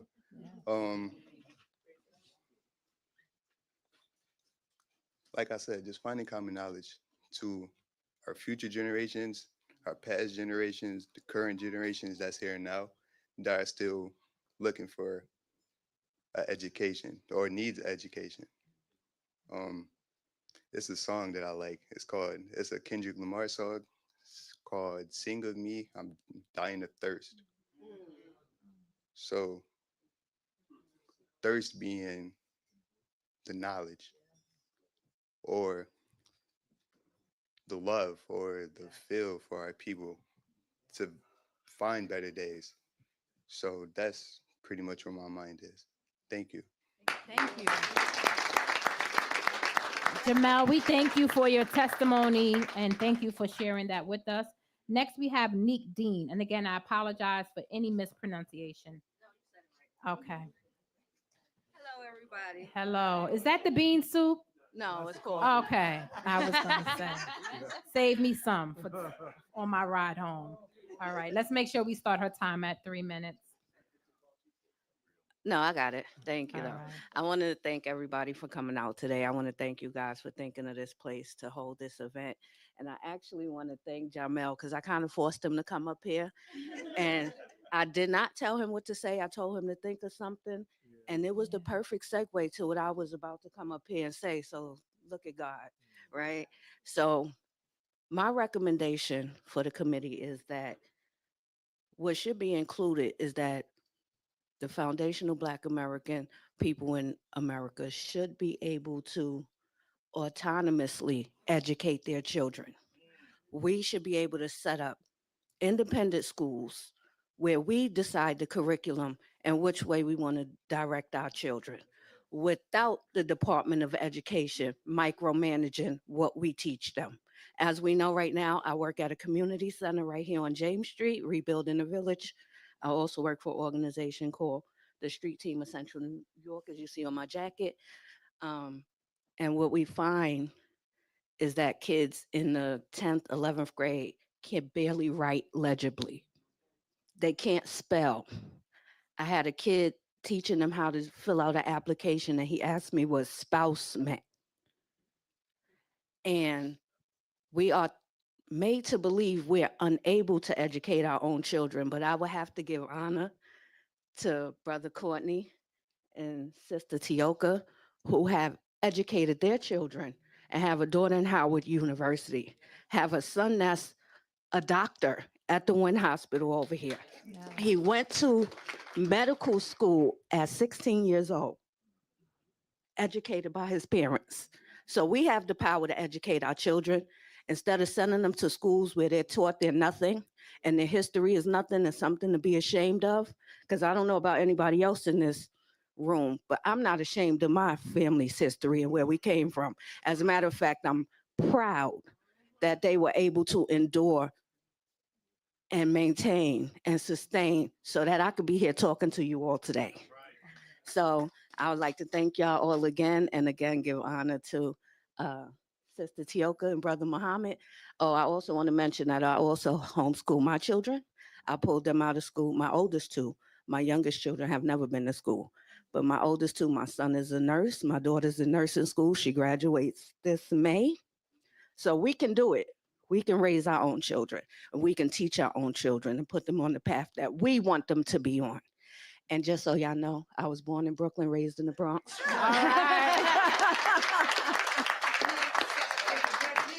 There is a theme tonight. We know that Brooklyn is in the house.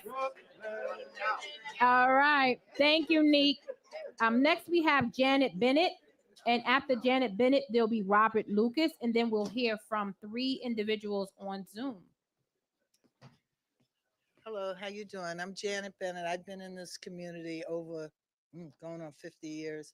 I grew up Spanish Harlem, and I came here to go to school. But my job is I'm a retired teacher, but I'm always a teacher. So I was just saying something you could do today for the youth is they need employment. They need other ways to make money besides fast food or the streets. And a lot of programs have dried up over the years. And through getting employment, so I'm basically asking you if you can write to some of the other state agencies, like you were saying, our kids go to jail, the farmers, they go and, get retirement. Okay, so for our children to go into state employment and some of the county jobs around here, if we could talk to like the Department of the People for Disabilities, the Division for Youth Programs and get Hochul to get some money and funding for our youth. We have businesses that students can work for. At the same time, we get to educate them. Once we get them in our grips and they're making some money, we're also training them, and they can also go to school and BOCES and get a skill. So I'm looking to you to write letters or contact our governor and just say, can you put some money in these communities for youth for employment? So that's the way they could get their reparations now, and create. You see, I don't do a lot of public speaking, but and create some productive citizens. You know what I'm saying? And we can also have our influence over them as Black people. Thank you. Thank you. Thank you, Janet Bennett. We are grateful that you joined us today. The last speaker here tonight, and then we have 4 online, is Robert Lucas. Thank you, Mr. Lucas. First, I would like to say it's beautiful to see a bunch of color in this room. So I want to thank everybody that's here, because it's definitely wonderful to see. And it should be promoted a lot more in the city, and it's not. So with that being said, my name is Robert Lucas. I'm the president and founder of a nonprofit organization that goes by Voice of the Voiceless. Today is actually the anniversary for justice for Robert Brooks, what I'm most known for policy. I attack policy. So for me, I can't say reparation without saying incarceration. I can't say reparation without saying policy. When I say policy, I mean, for the instance, like, we got to deal with solution when we're trying to help our kids. We can go a couple houses away to spend our money, but we can't go a couple houses away to feed our kids and show them that they can actually earn a living. So my thing is, reparation means we have to be tactical. We have to be innovation. We have to change what has been the old and get ready for the new. And the only way we could do that is to challenge ourselves. So my idea of reparation is, like I said, challenge, of innovation. Things like I said, the block to block initiative, where you get all of these corner stores that's overpopulated in all our communities, that's taken away from our abilities to be that in our community. Y'all here already. But what we need y'all to do is apply that resources for our kids. So for every store that's a block radius from our community, we should have to be able to have at least 1 or 2 children that could work in that store.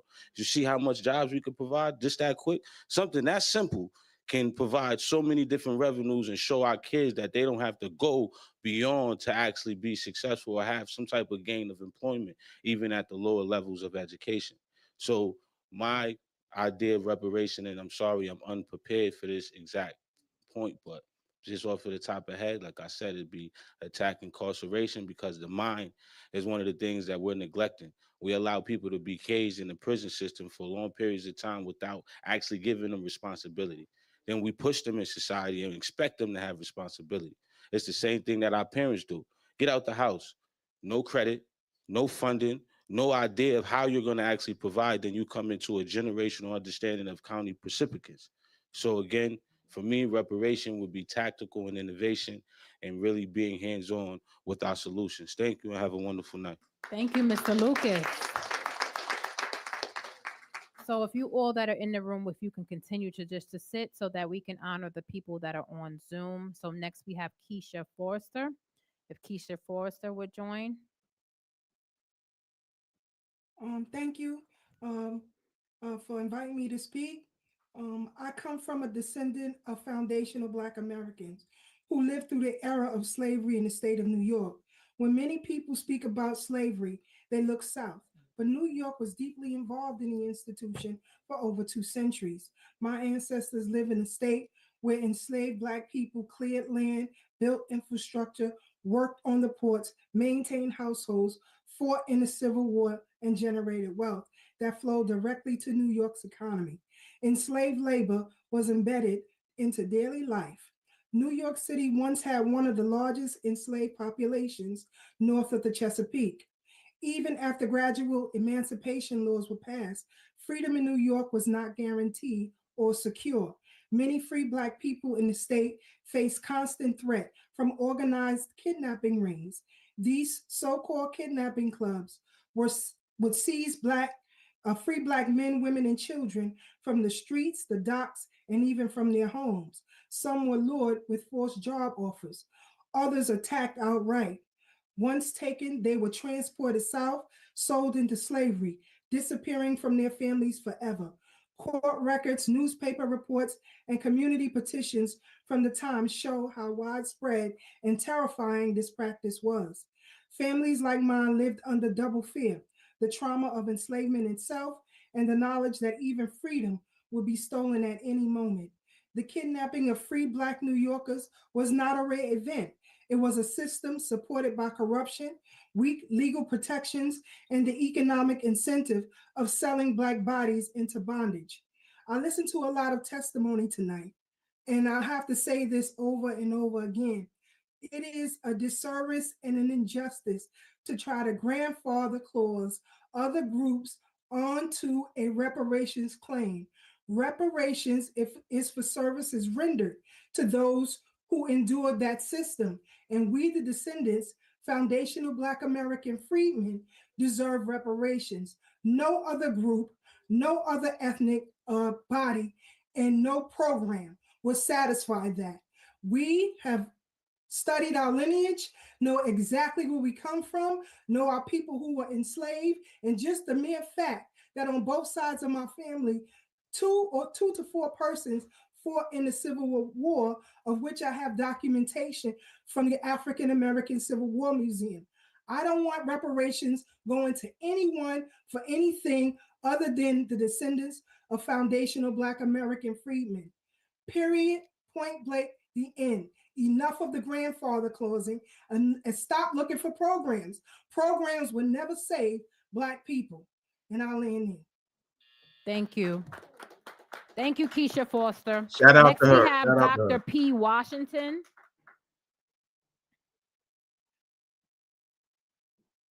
Good evening, everyone. Commissioner, the community of Utica, thank you so much for giving me the opportunity to be able to speak this evening. I am Dr. Patricia Washington, and I am a Utica native.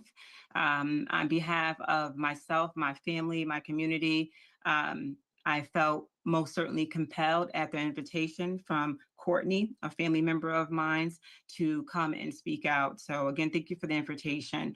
One of the things that I wanted to speak about this evening is the urgency to focus on two areas with regards to reform for reparations for you all to consider.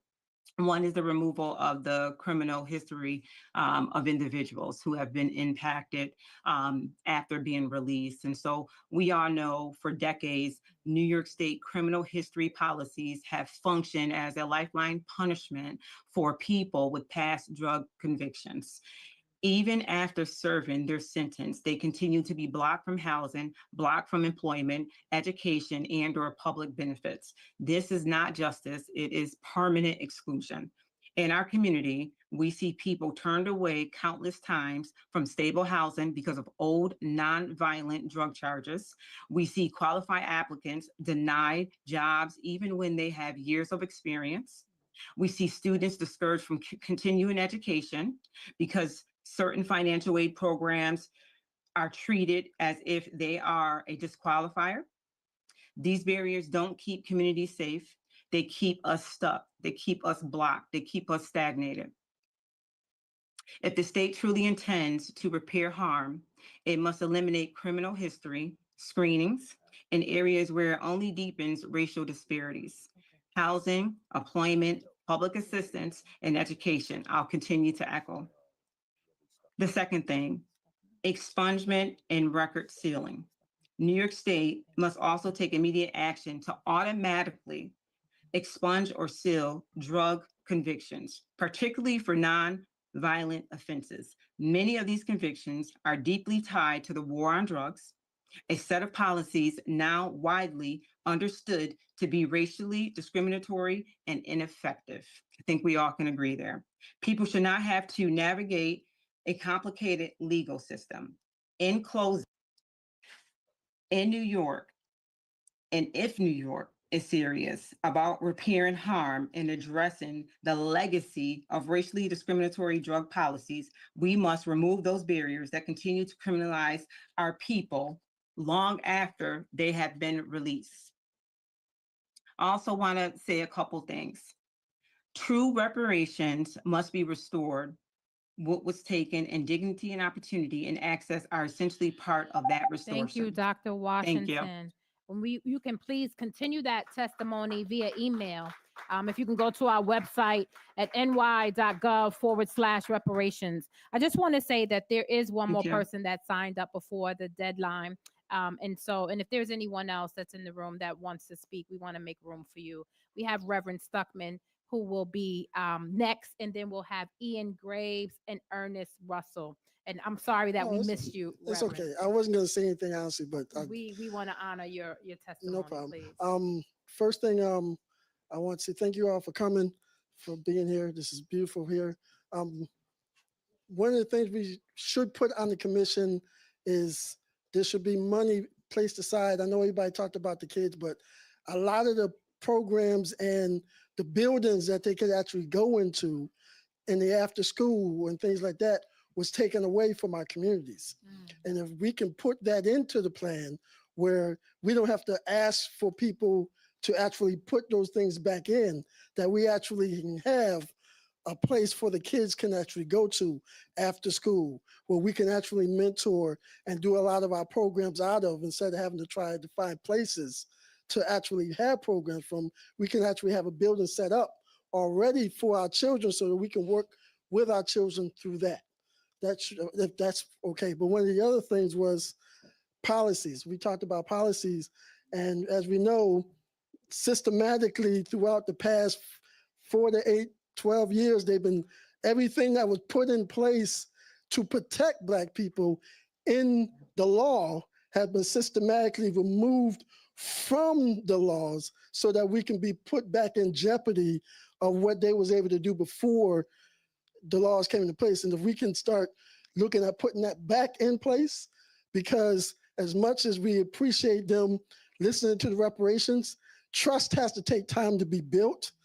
And if we can get the laws put in place to protect us, that would be good as well. And one last thing, and then I'm going to close. And this is something totally different. It's more about us as people, and that is, I love the fact that we're all here, but the one thing is we got a lot of programs, we got a lot of people doing a lot of great things, but we're not unified.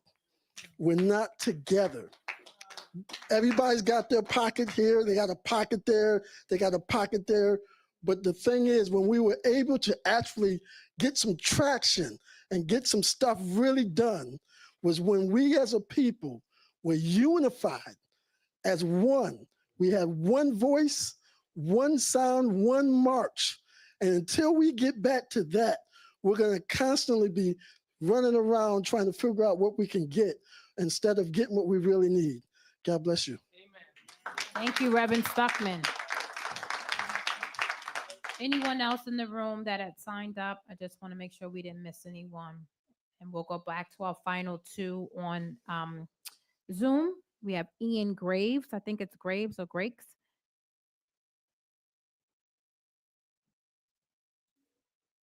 Is Ian still there?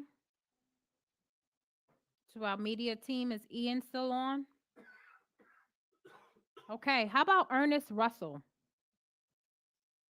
Hello? Go ahead. Is that it's on you. Ian? Are you Ian? Can you introduce I'm yourself? here.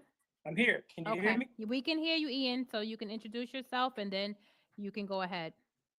Okay, yeah. What's up, Ern? Oh, listen, okay, all right. All right, listen. Yeah, I'm actually in Georgia right now, actually, but I'm part of a group of freedmen, multiple freedmen organizations who are collectively working for reparations for freedmen.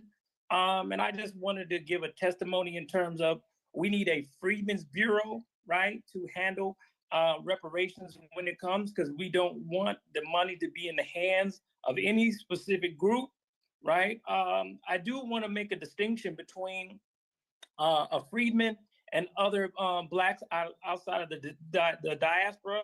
What we have to understand is that being a freedman is not just about skin color. It's also about consciousness, right? There's a book written called The End of Blackness.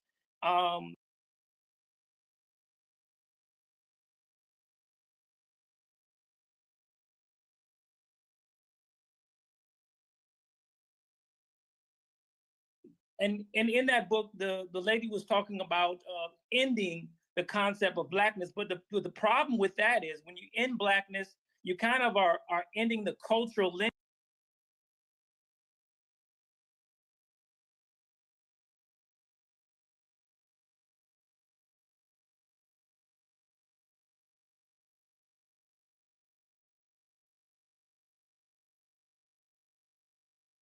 lineage, right?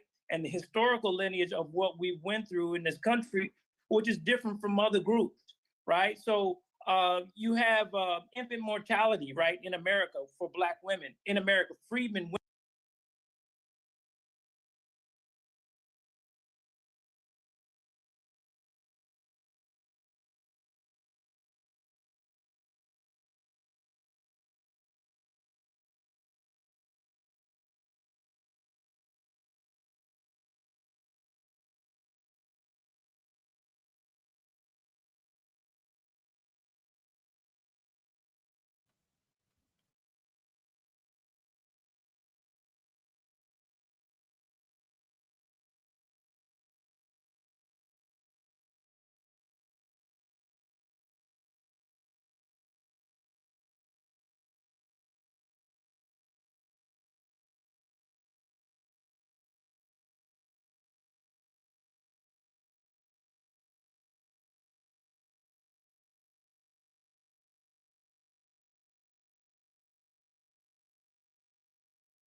All right, again, ladies and gentlemen, you know what it is. It's gonna be one of those things again where it's a freeze and then comes back.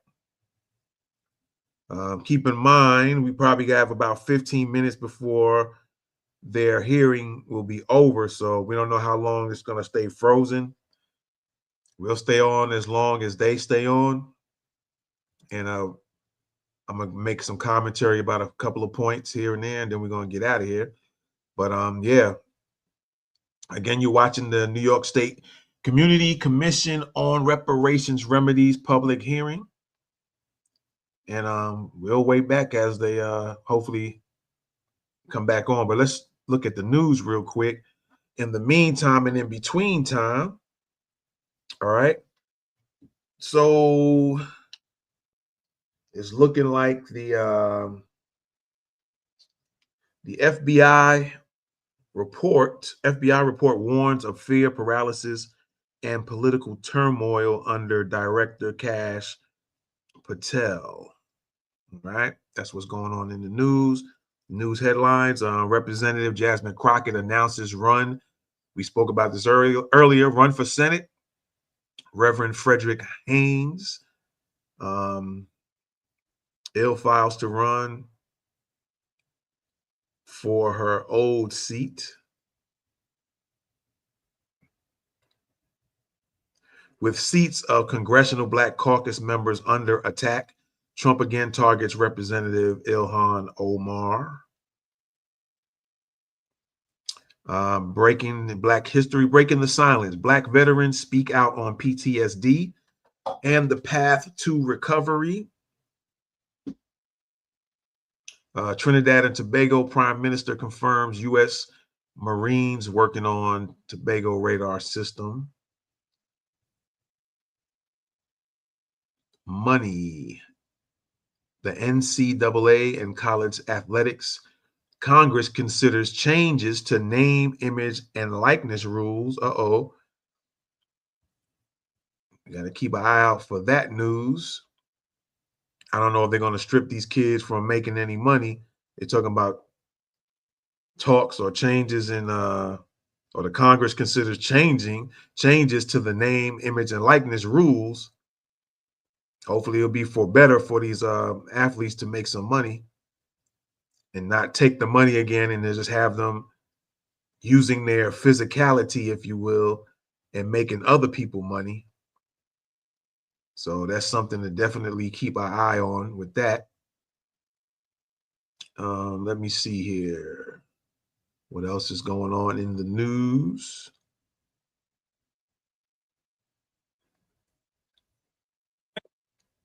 Looks like we're going to get some audio back. maybe some video footage and audio. There we go. So we'll listen in. Of course, as always, it jumps. So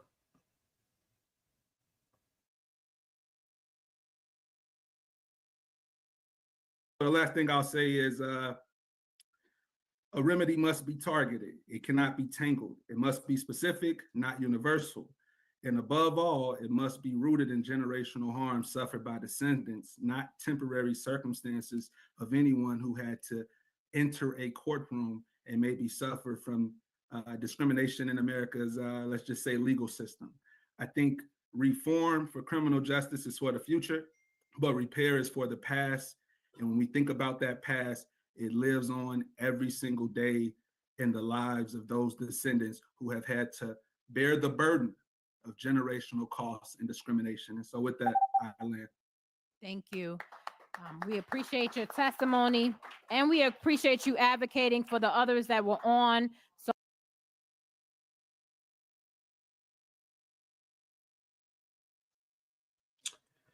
all right, we'll continue our news headlines. I'm just waiting for those names for those other.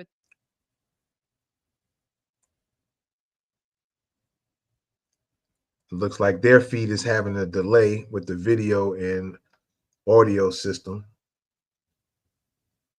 Like I said, they're coming close to ending the hearing, the public hearing. So we'll keep it on. We keep our ears and eyes open. Any audio come through, and then I'll keep quiet. Seem like I just heard something.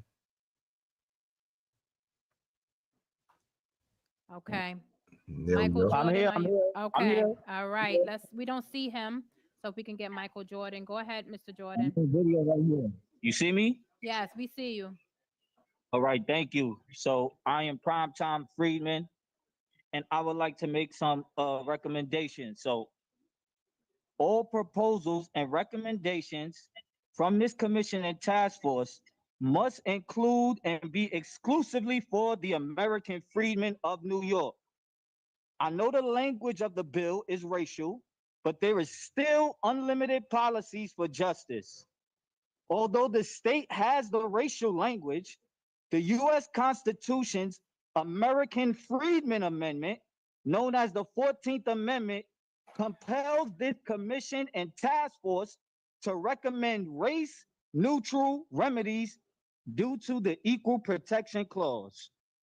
That being said, moving forward, the eligible community should have 0 racial identifiers to determine eligibility. This is a positive because it also compels you, the task force, to identify and grant remedy to the American freedmen class citizenry for the entire state of New York. Every and all recommendations must be exclusively for American freedmen class of New York. I love the disaggregation bill proposals. I would suggest you identify the eligible recipients on the disaggregation proposals as American freedmen and define them in terms of the American Freedmen Inquiry Commission, the Corpus Juris, volume 27, page 895, 1922 edition, and the 13th Amendment. And to help you, I'll even say this. A term, the American freedmen is that class of persons and their descendants who were emancipated by way of within the United States. I heard the speaker Devon speak on the American Freedmen Amendment, known as the 13th Amendment, Section 1, but he did not speak on Section 2, known as the Enforcement Clause.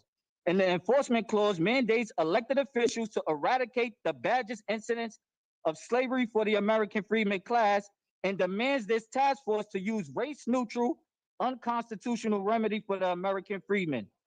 In that, you should include direct cash payments for American freedmen, capital investment for business exclusively owned by American freedmen. All contracts, set-asides, and workforce must be at 100%. That number may be arbitrary, but it's not. My mentality is to aim for the moon. So if you miss, you will be a star. And all 100% proposals will make all American freedmen stars. The American freedmen have been as bright and righteous as the North Star that guided our American freedmen ancestors Thank to you, freedom Mr. and Jordan. justice. If you'd like to finish your testimony, you can email it to the commission. Thank you. So we want to thank you all for being here today in Utica. We have to honor Utica. You certainly came out and you came prepared with recommendations, what we've been asking for. So you heard the assignment and you achieved that, and we are grateful to you. Let's give Utica a round of applause.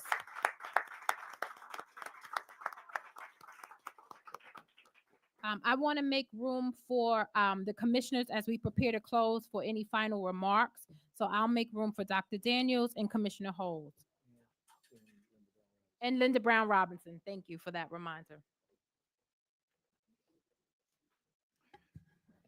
Well, I think the applause is certainly warranted. I am so glad I was able to come through the snow and all the other obstacles I ran into to be here. There was so much brilliance in the room.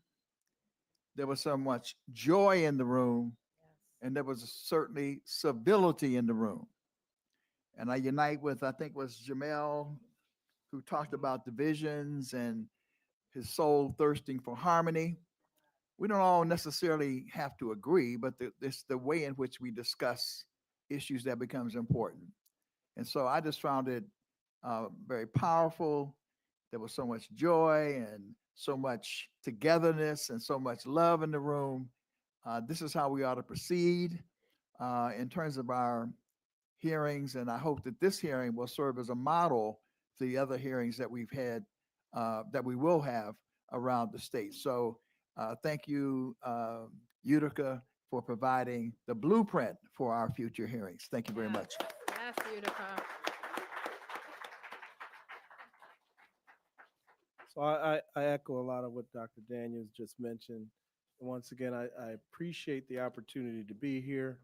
And I appreciate the thoughtful preparation of comments and recommendations for us to consider.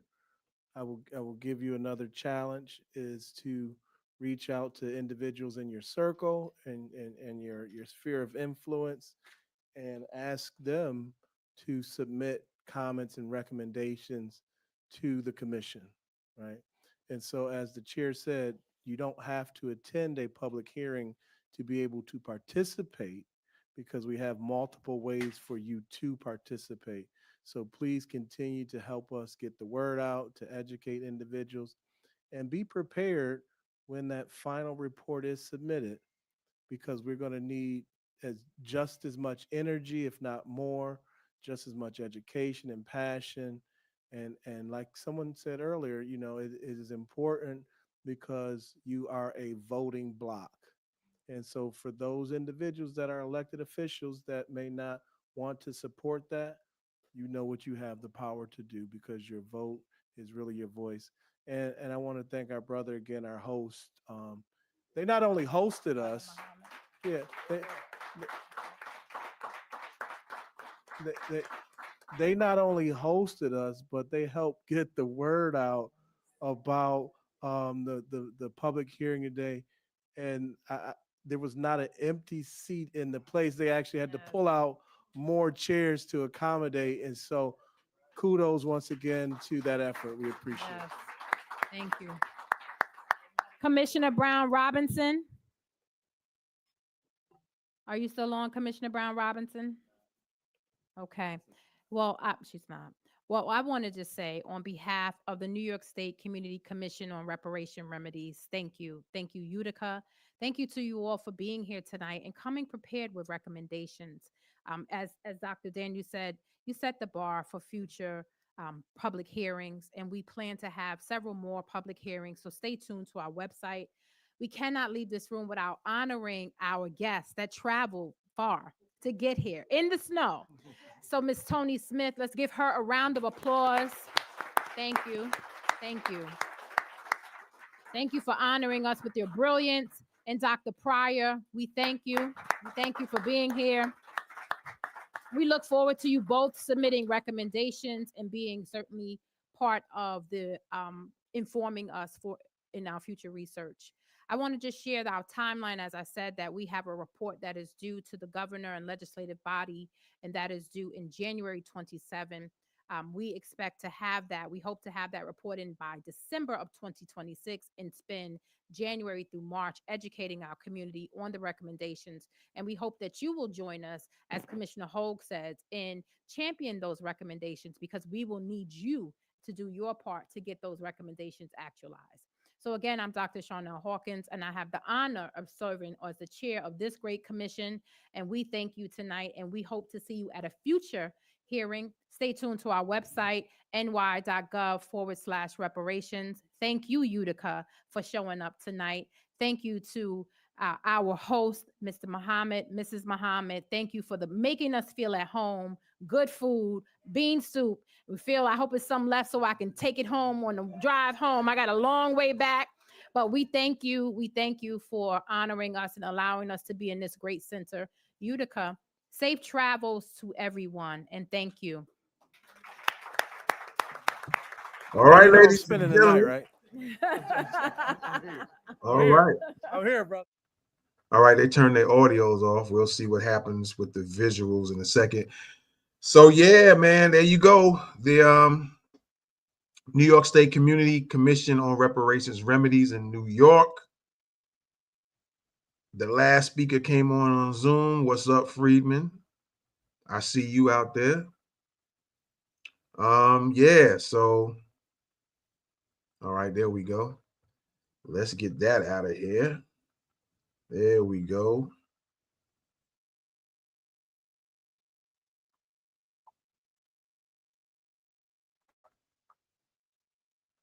All right, get that out of the screen. All righty. So yeah, before we get out of here, let me get this phone up over here. A few little points to make. Whoa. Okay, there we go. Very odd stuff going on as always. So let me see here real quick here. Let me just see something really fast. There we go. So there's been some bouncing around with my camera. Let me see if it'll change back up for me. There we go. Cool. Yeah, so although there's been some issues with the live feeds and all of that, I think it was pretty good success. There we go. Again, like I said, when you do these things, when you're trying to inform the people and something constructive is always some type of interference trying to do its work and mess up. But nonetheless, we made it through. First of all, I want to say I appreciate everybody who's been checking me out, checking this live out, and coming through this. People was on Facebook, our Twitch pages, and also want to mention 2 of my channels I went live on today: Thoughts of the Week podcast and What's the 411 News. So and live events now. It's also with us. We also have live events now on YouTube. So shout out to the YouTube watchers, the Twitch watchers, Facebook, and Twitter. And so a couple of things. Foundational Black American was mentioned quite a bit, and Friedman. I didn't hear too much of anything else. No ADOS or nothing like that. It's Foundational Black American was the most times mentioned, and then Friedman was mentioned a few times. I just want to say that because, there's always people that come out and say, don't nobody outside of the app don't know nothing about Foundational Black American. That seems to get mentioned quite a bit. And yet I keep hearing people outside the app mentioning Foundational Black American on news shows, TV interviews, and mentioned here in the public hearing. So maybe that'll stop that noise of people running that nonsense saying that nobody knows nothing about those Foundational Black Americans outside the app, because there's proof in the pudding. So we have that. I want to also pull something up real quick, because although everybody was talking and mentioning some things, right? This wasn't brought up, and I brought it up in the previous news report when we did the New York reparations sabotaging in October. What wasn't being mentioned, Charnel Hawkins, Dr. Charnel Hawkins, the chair, mentioned she was thankful for everybody giving their recommendations and everybody has something to say. But still, what has not, well, it was addressed in October, but this time it wasn't addressed. So I'm going to pull this back up. And we mentioned it on our last news report. This has to be brought up. Now, where is it at? Is this it? Let's see if this is it. Hopefully, yeah, I think this is it. This is still going to be an issue. Is this right here? Now, we just did our report a few days ago when they mentioned that everybody had to talk to the legislators. So, see, that's what I'm wondering, if that's going to be a game being played because certain things are not being mentioned or wasn't mentioned this time. And going forward, when they have further hearings, because they already mentioned that this was like the blueprint for them to go forward with other hearings, how they're going to lay it out. And I don't know if this is going to get mentioned. And if it doesn't, a lot of people are going to say a lot of stuff when they get up and speak. But this is what's going to be the problem here. And you can also find this on that website, the ny.gov/reparations. Let me see, page 6. All right, the first few lines. Examine how New York State engaged in the interstate transfer of enslaved Africans. Stand by a second.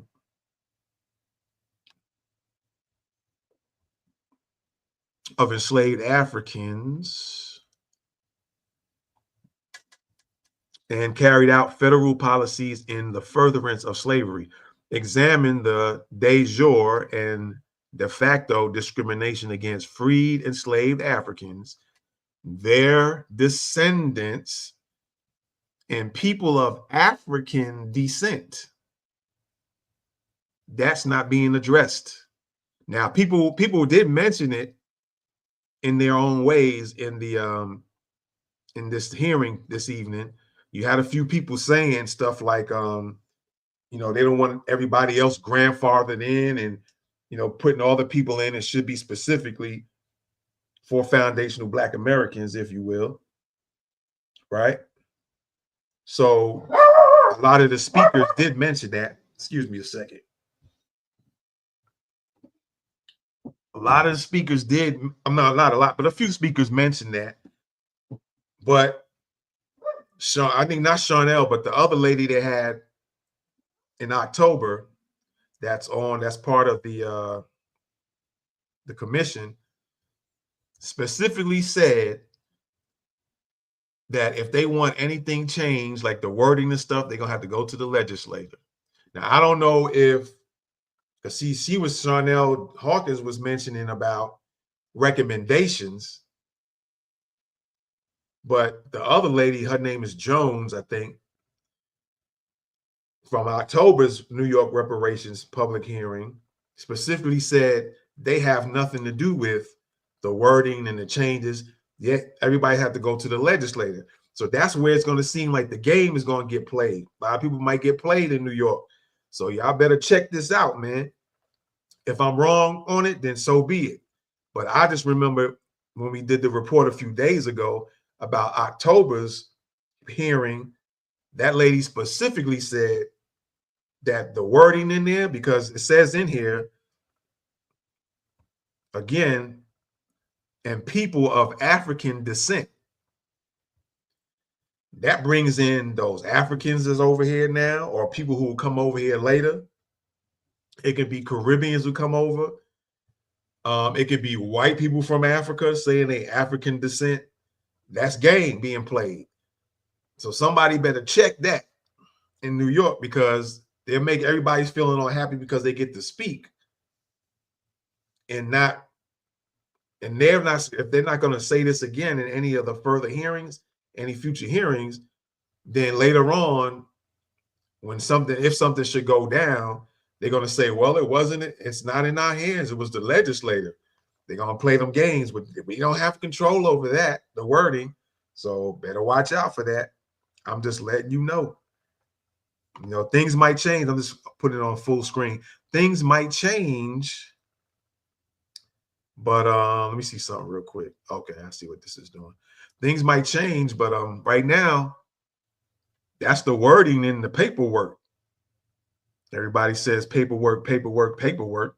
Well, here's the paperwork. Here's the work, if you will. State of New York, 1163-A, 2324. Regular sessions in Senate, January 10th, 2023. Introduced by, looks like Senators Sanders, Clear, Comrie, Hoylman, Siegel, Jackson, Parker, Rivera, and Sepulveda,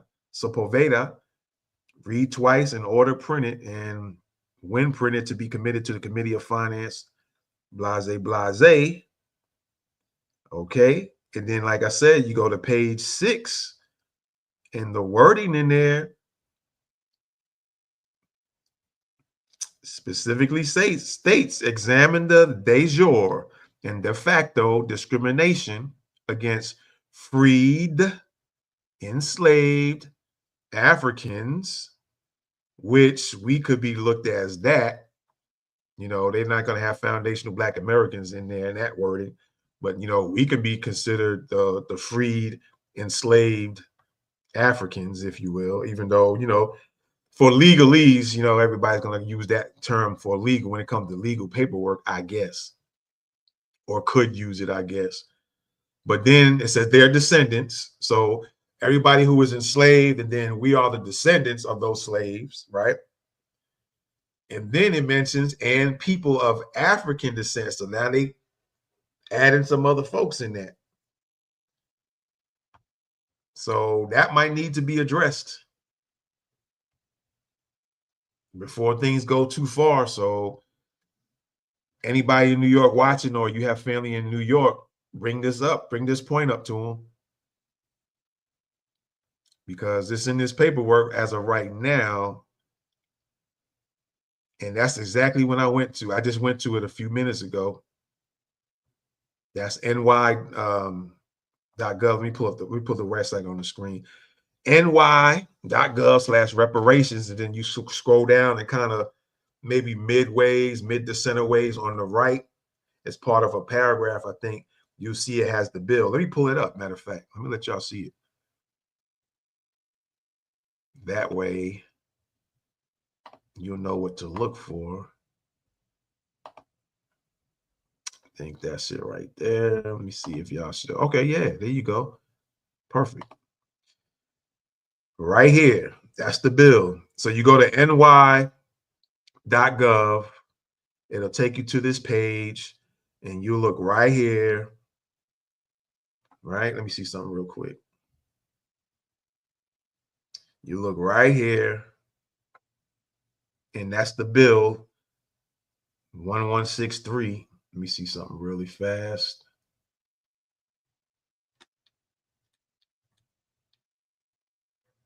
All right, there you go. So yeah, that's the bill right there. You click on it and it takes you to what I just showed you. So I'm just wondering, I'm just thinking to myself, if that doesn't get brought up or get addressed, they can have 20 hearings, and then if they decide to go through or whatever, and then all of a sudden people of African descent also get some finances or some resources, if everything goes through in New York, there's going to be a lot of pissed people because that wasn't getting addressed. So I'm just saying, somebody needs to look into that and maybe address the commission again and say, hey, you know, on December 9th, everybody did their speaking and we get it, but we might need to address this issue right here that's in that bill. Because as of right now, like I said, you click on it and that's what's in it. There's no changes as of yet. All right. And besides that, I definitely want to I appreciate y'all again, man, for checking us out. And the next one they have, I'll make sure I try to get we go live again with it, man. This is what we do. All right. So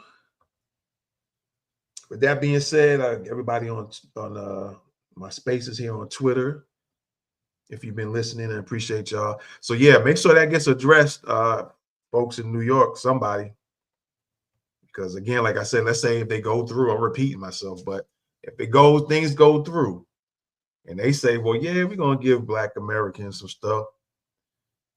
But then people of African descent start getting some stuff, there's going to might be a riot happening after that. And because that didn't get addressed in that bill, that wording. All right. And so with that being said, I think this has been a success, even though there were some freezes in between, some little hiccups happen here and there. Still, you got the gist of everything. And I think you'll be able to go to that website as well and probably watch the replay of the New York State Commission public hearing, because I'm thinking that, and I'm probably going to go back myself and look at it later, give it a day or two and make sure everything registered through. But I'm going to look back myself, because with all the freezing in between, we missed some people that were speaking, and some people seemed like they was cooking, and all of a sudden it froze, and then it jumped to the next person. So hopefully the replay caught everybody talking, because there's a couple of people I wanted to hear what they were saying. And maybe we'll go back on a live report news and kind of play some of those highlights that kind of froze and then disappeared. Maybe we'll come back and play some of those. All right. All right. One love, y'all. Appreciate y'all again. Thanks again. Keep on checking us out. Go to what's the411news.com. You can also, when we live, I try to keep everything as much as possible, as best as possible. Whenever we go live, you can go right over there and watch the live. You can check us out on YouTube at What's the 411 News. All right. Let me see here. You can always check us out there whenever we're live on anything and watch us there. You can check out our What's the 411 News Twitch page.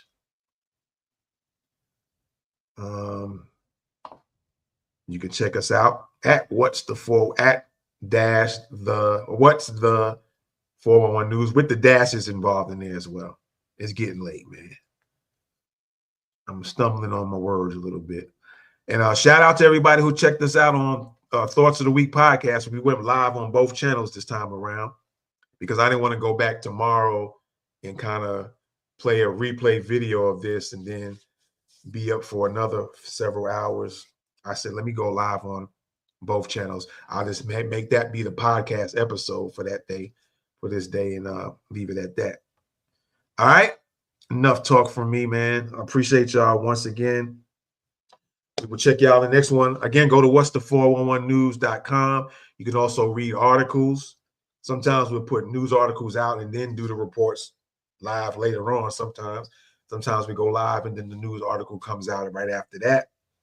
So you want to read some good news, things going on in the Black community, check us out on our article page where we have the articles and stuff. We do have international category for other languages, and we're just pretty much reporting the same stuff we're reporting now, but just translating it in 8 other languages. All right. And again, appreciate y'all, man. I say that 1,000 times, but I can't say it enough. I thank y'all for checking me out wherever you check me out at. And I'm gone, man. This is What's the 411 News. I'm out. Deuces. Welcome back to What's the 411 News, where we bring you news observation, interpretation, and news commentary from an FBA and BGR perspective. Let's get it.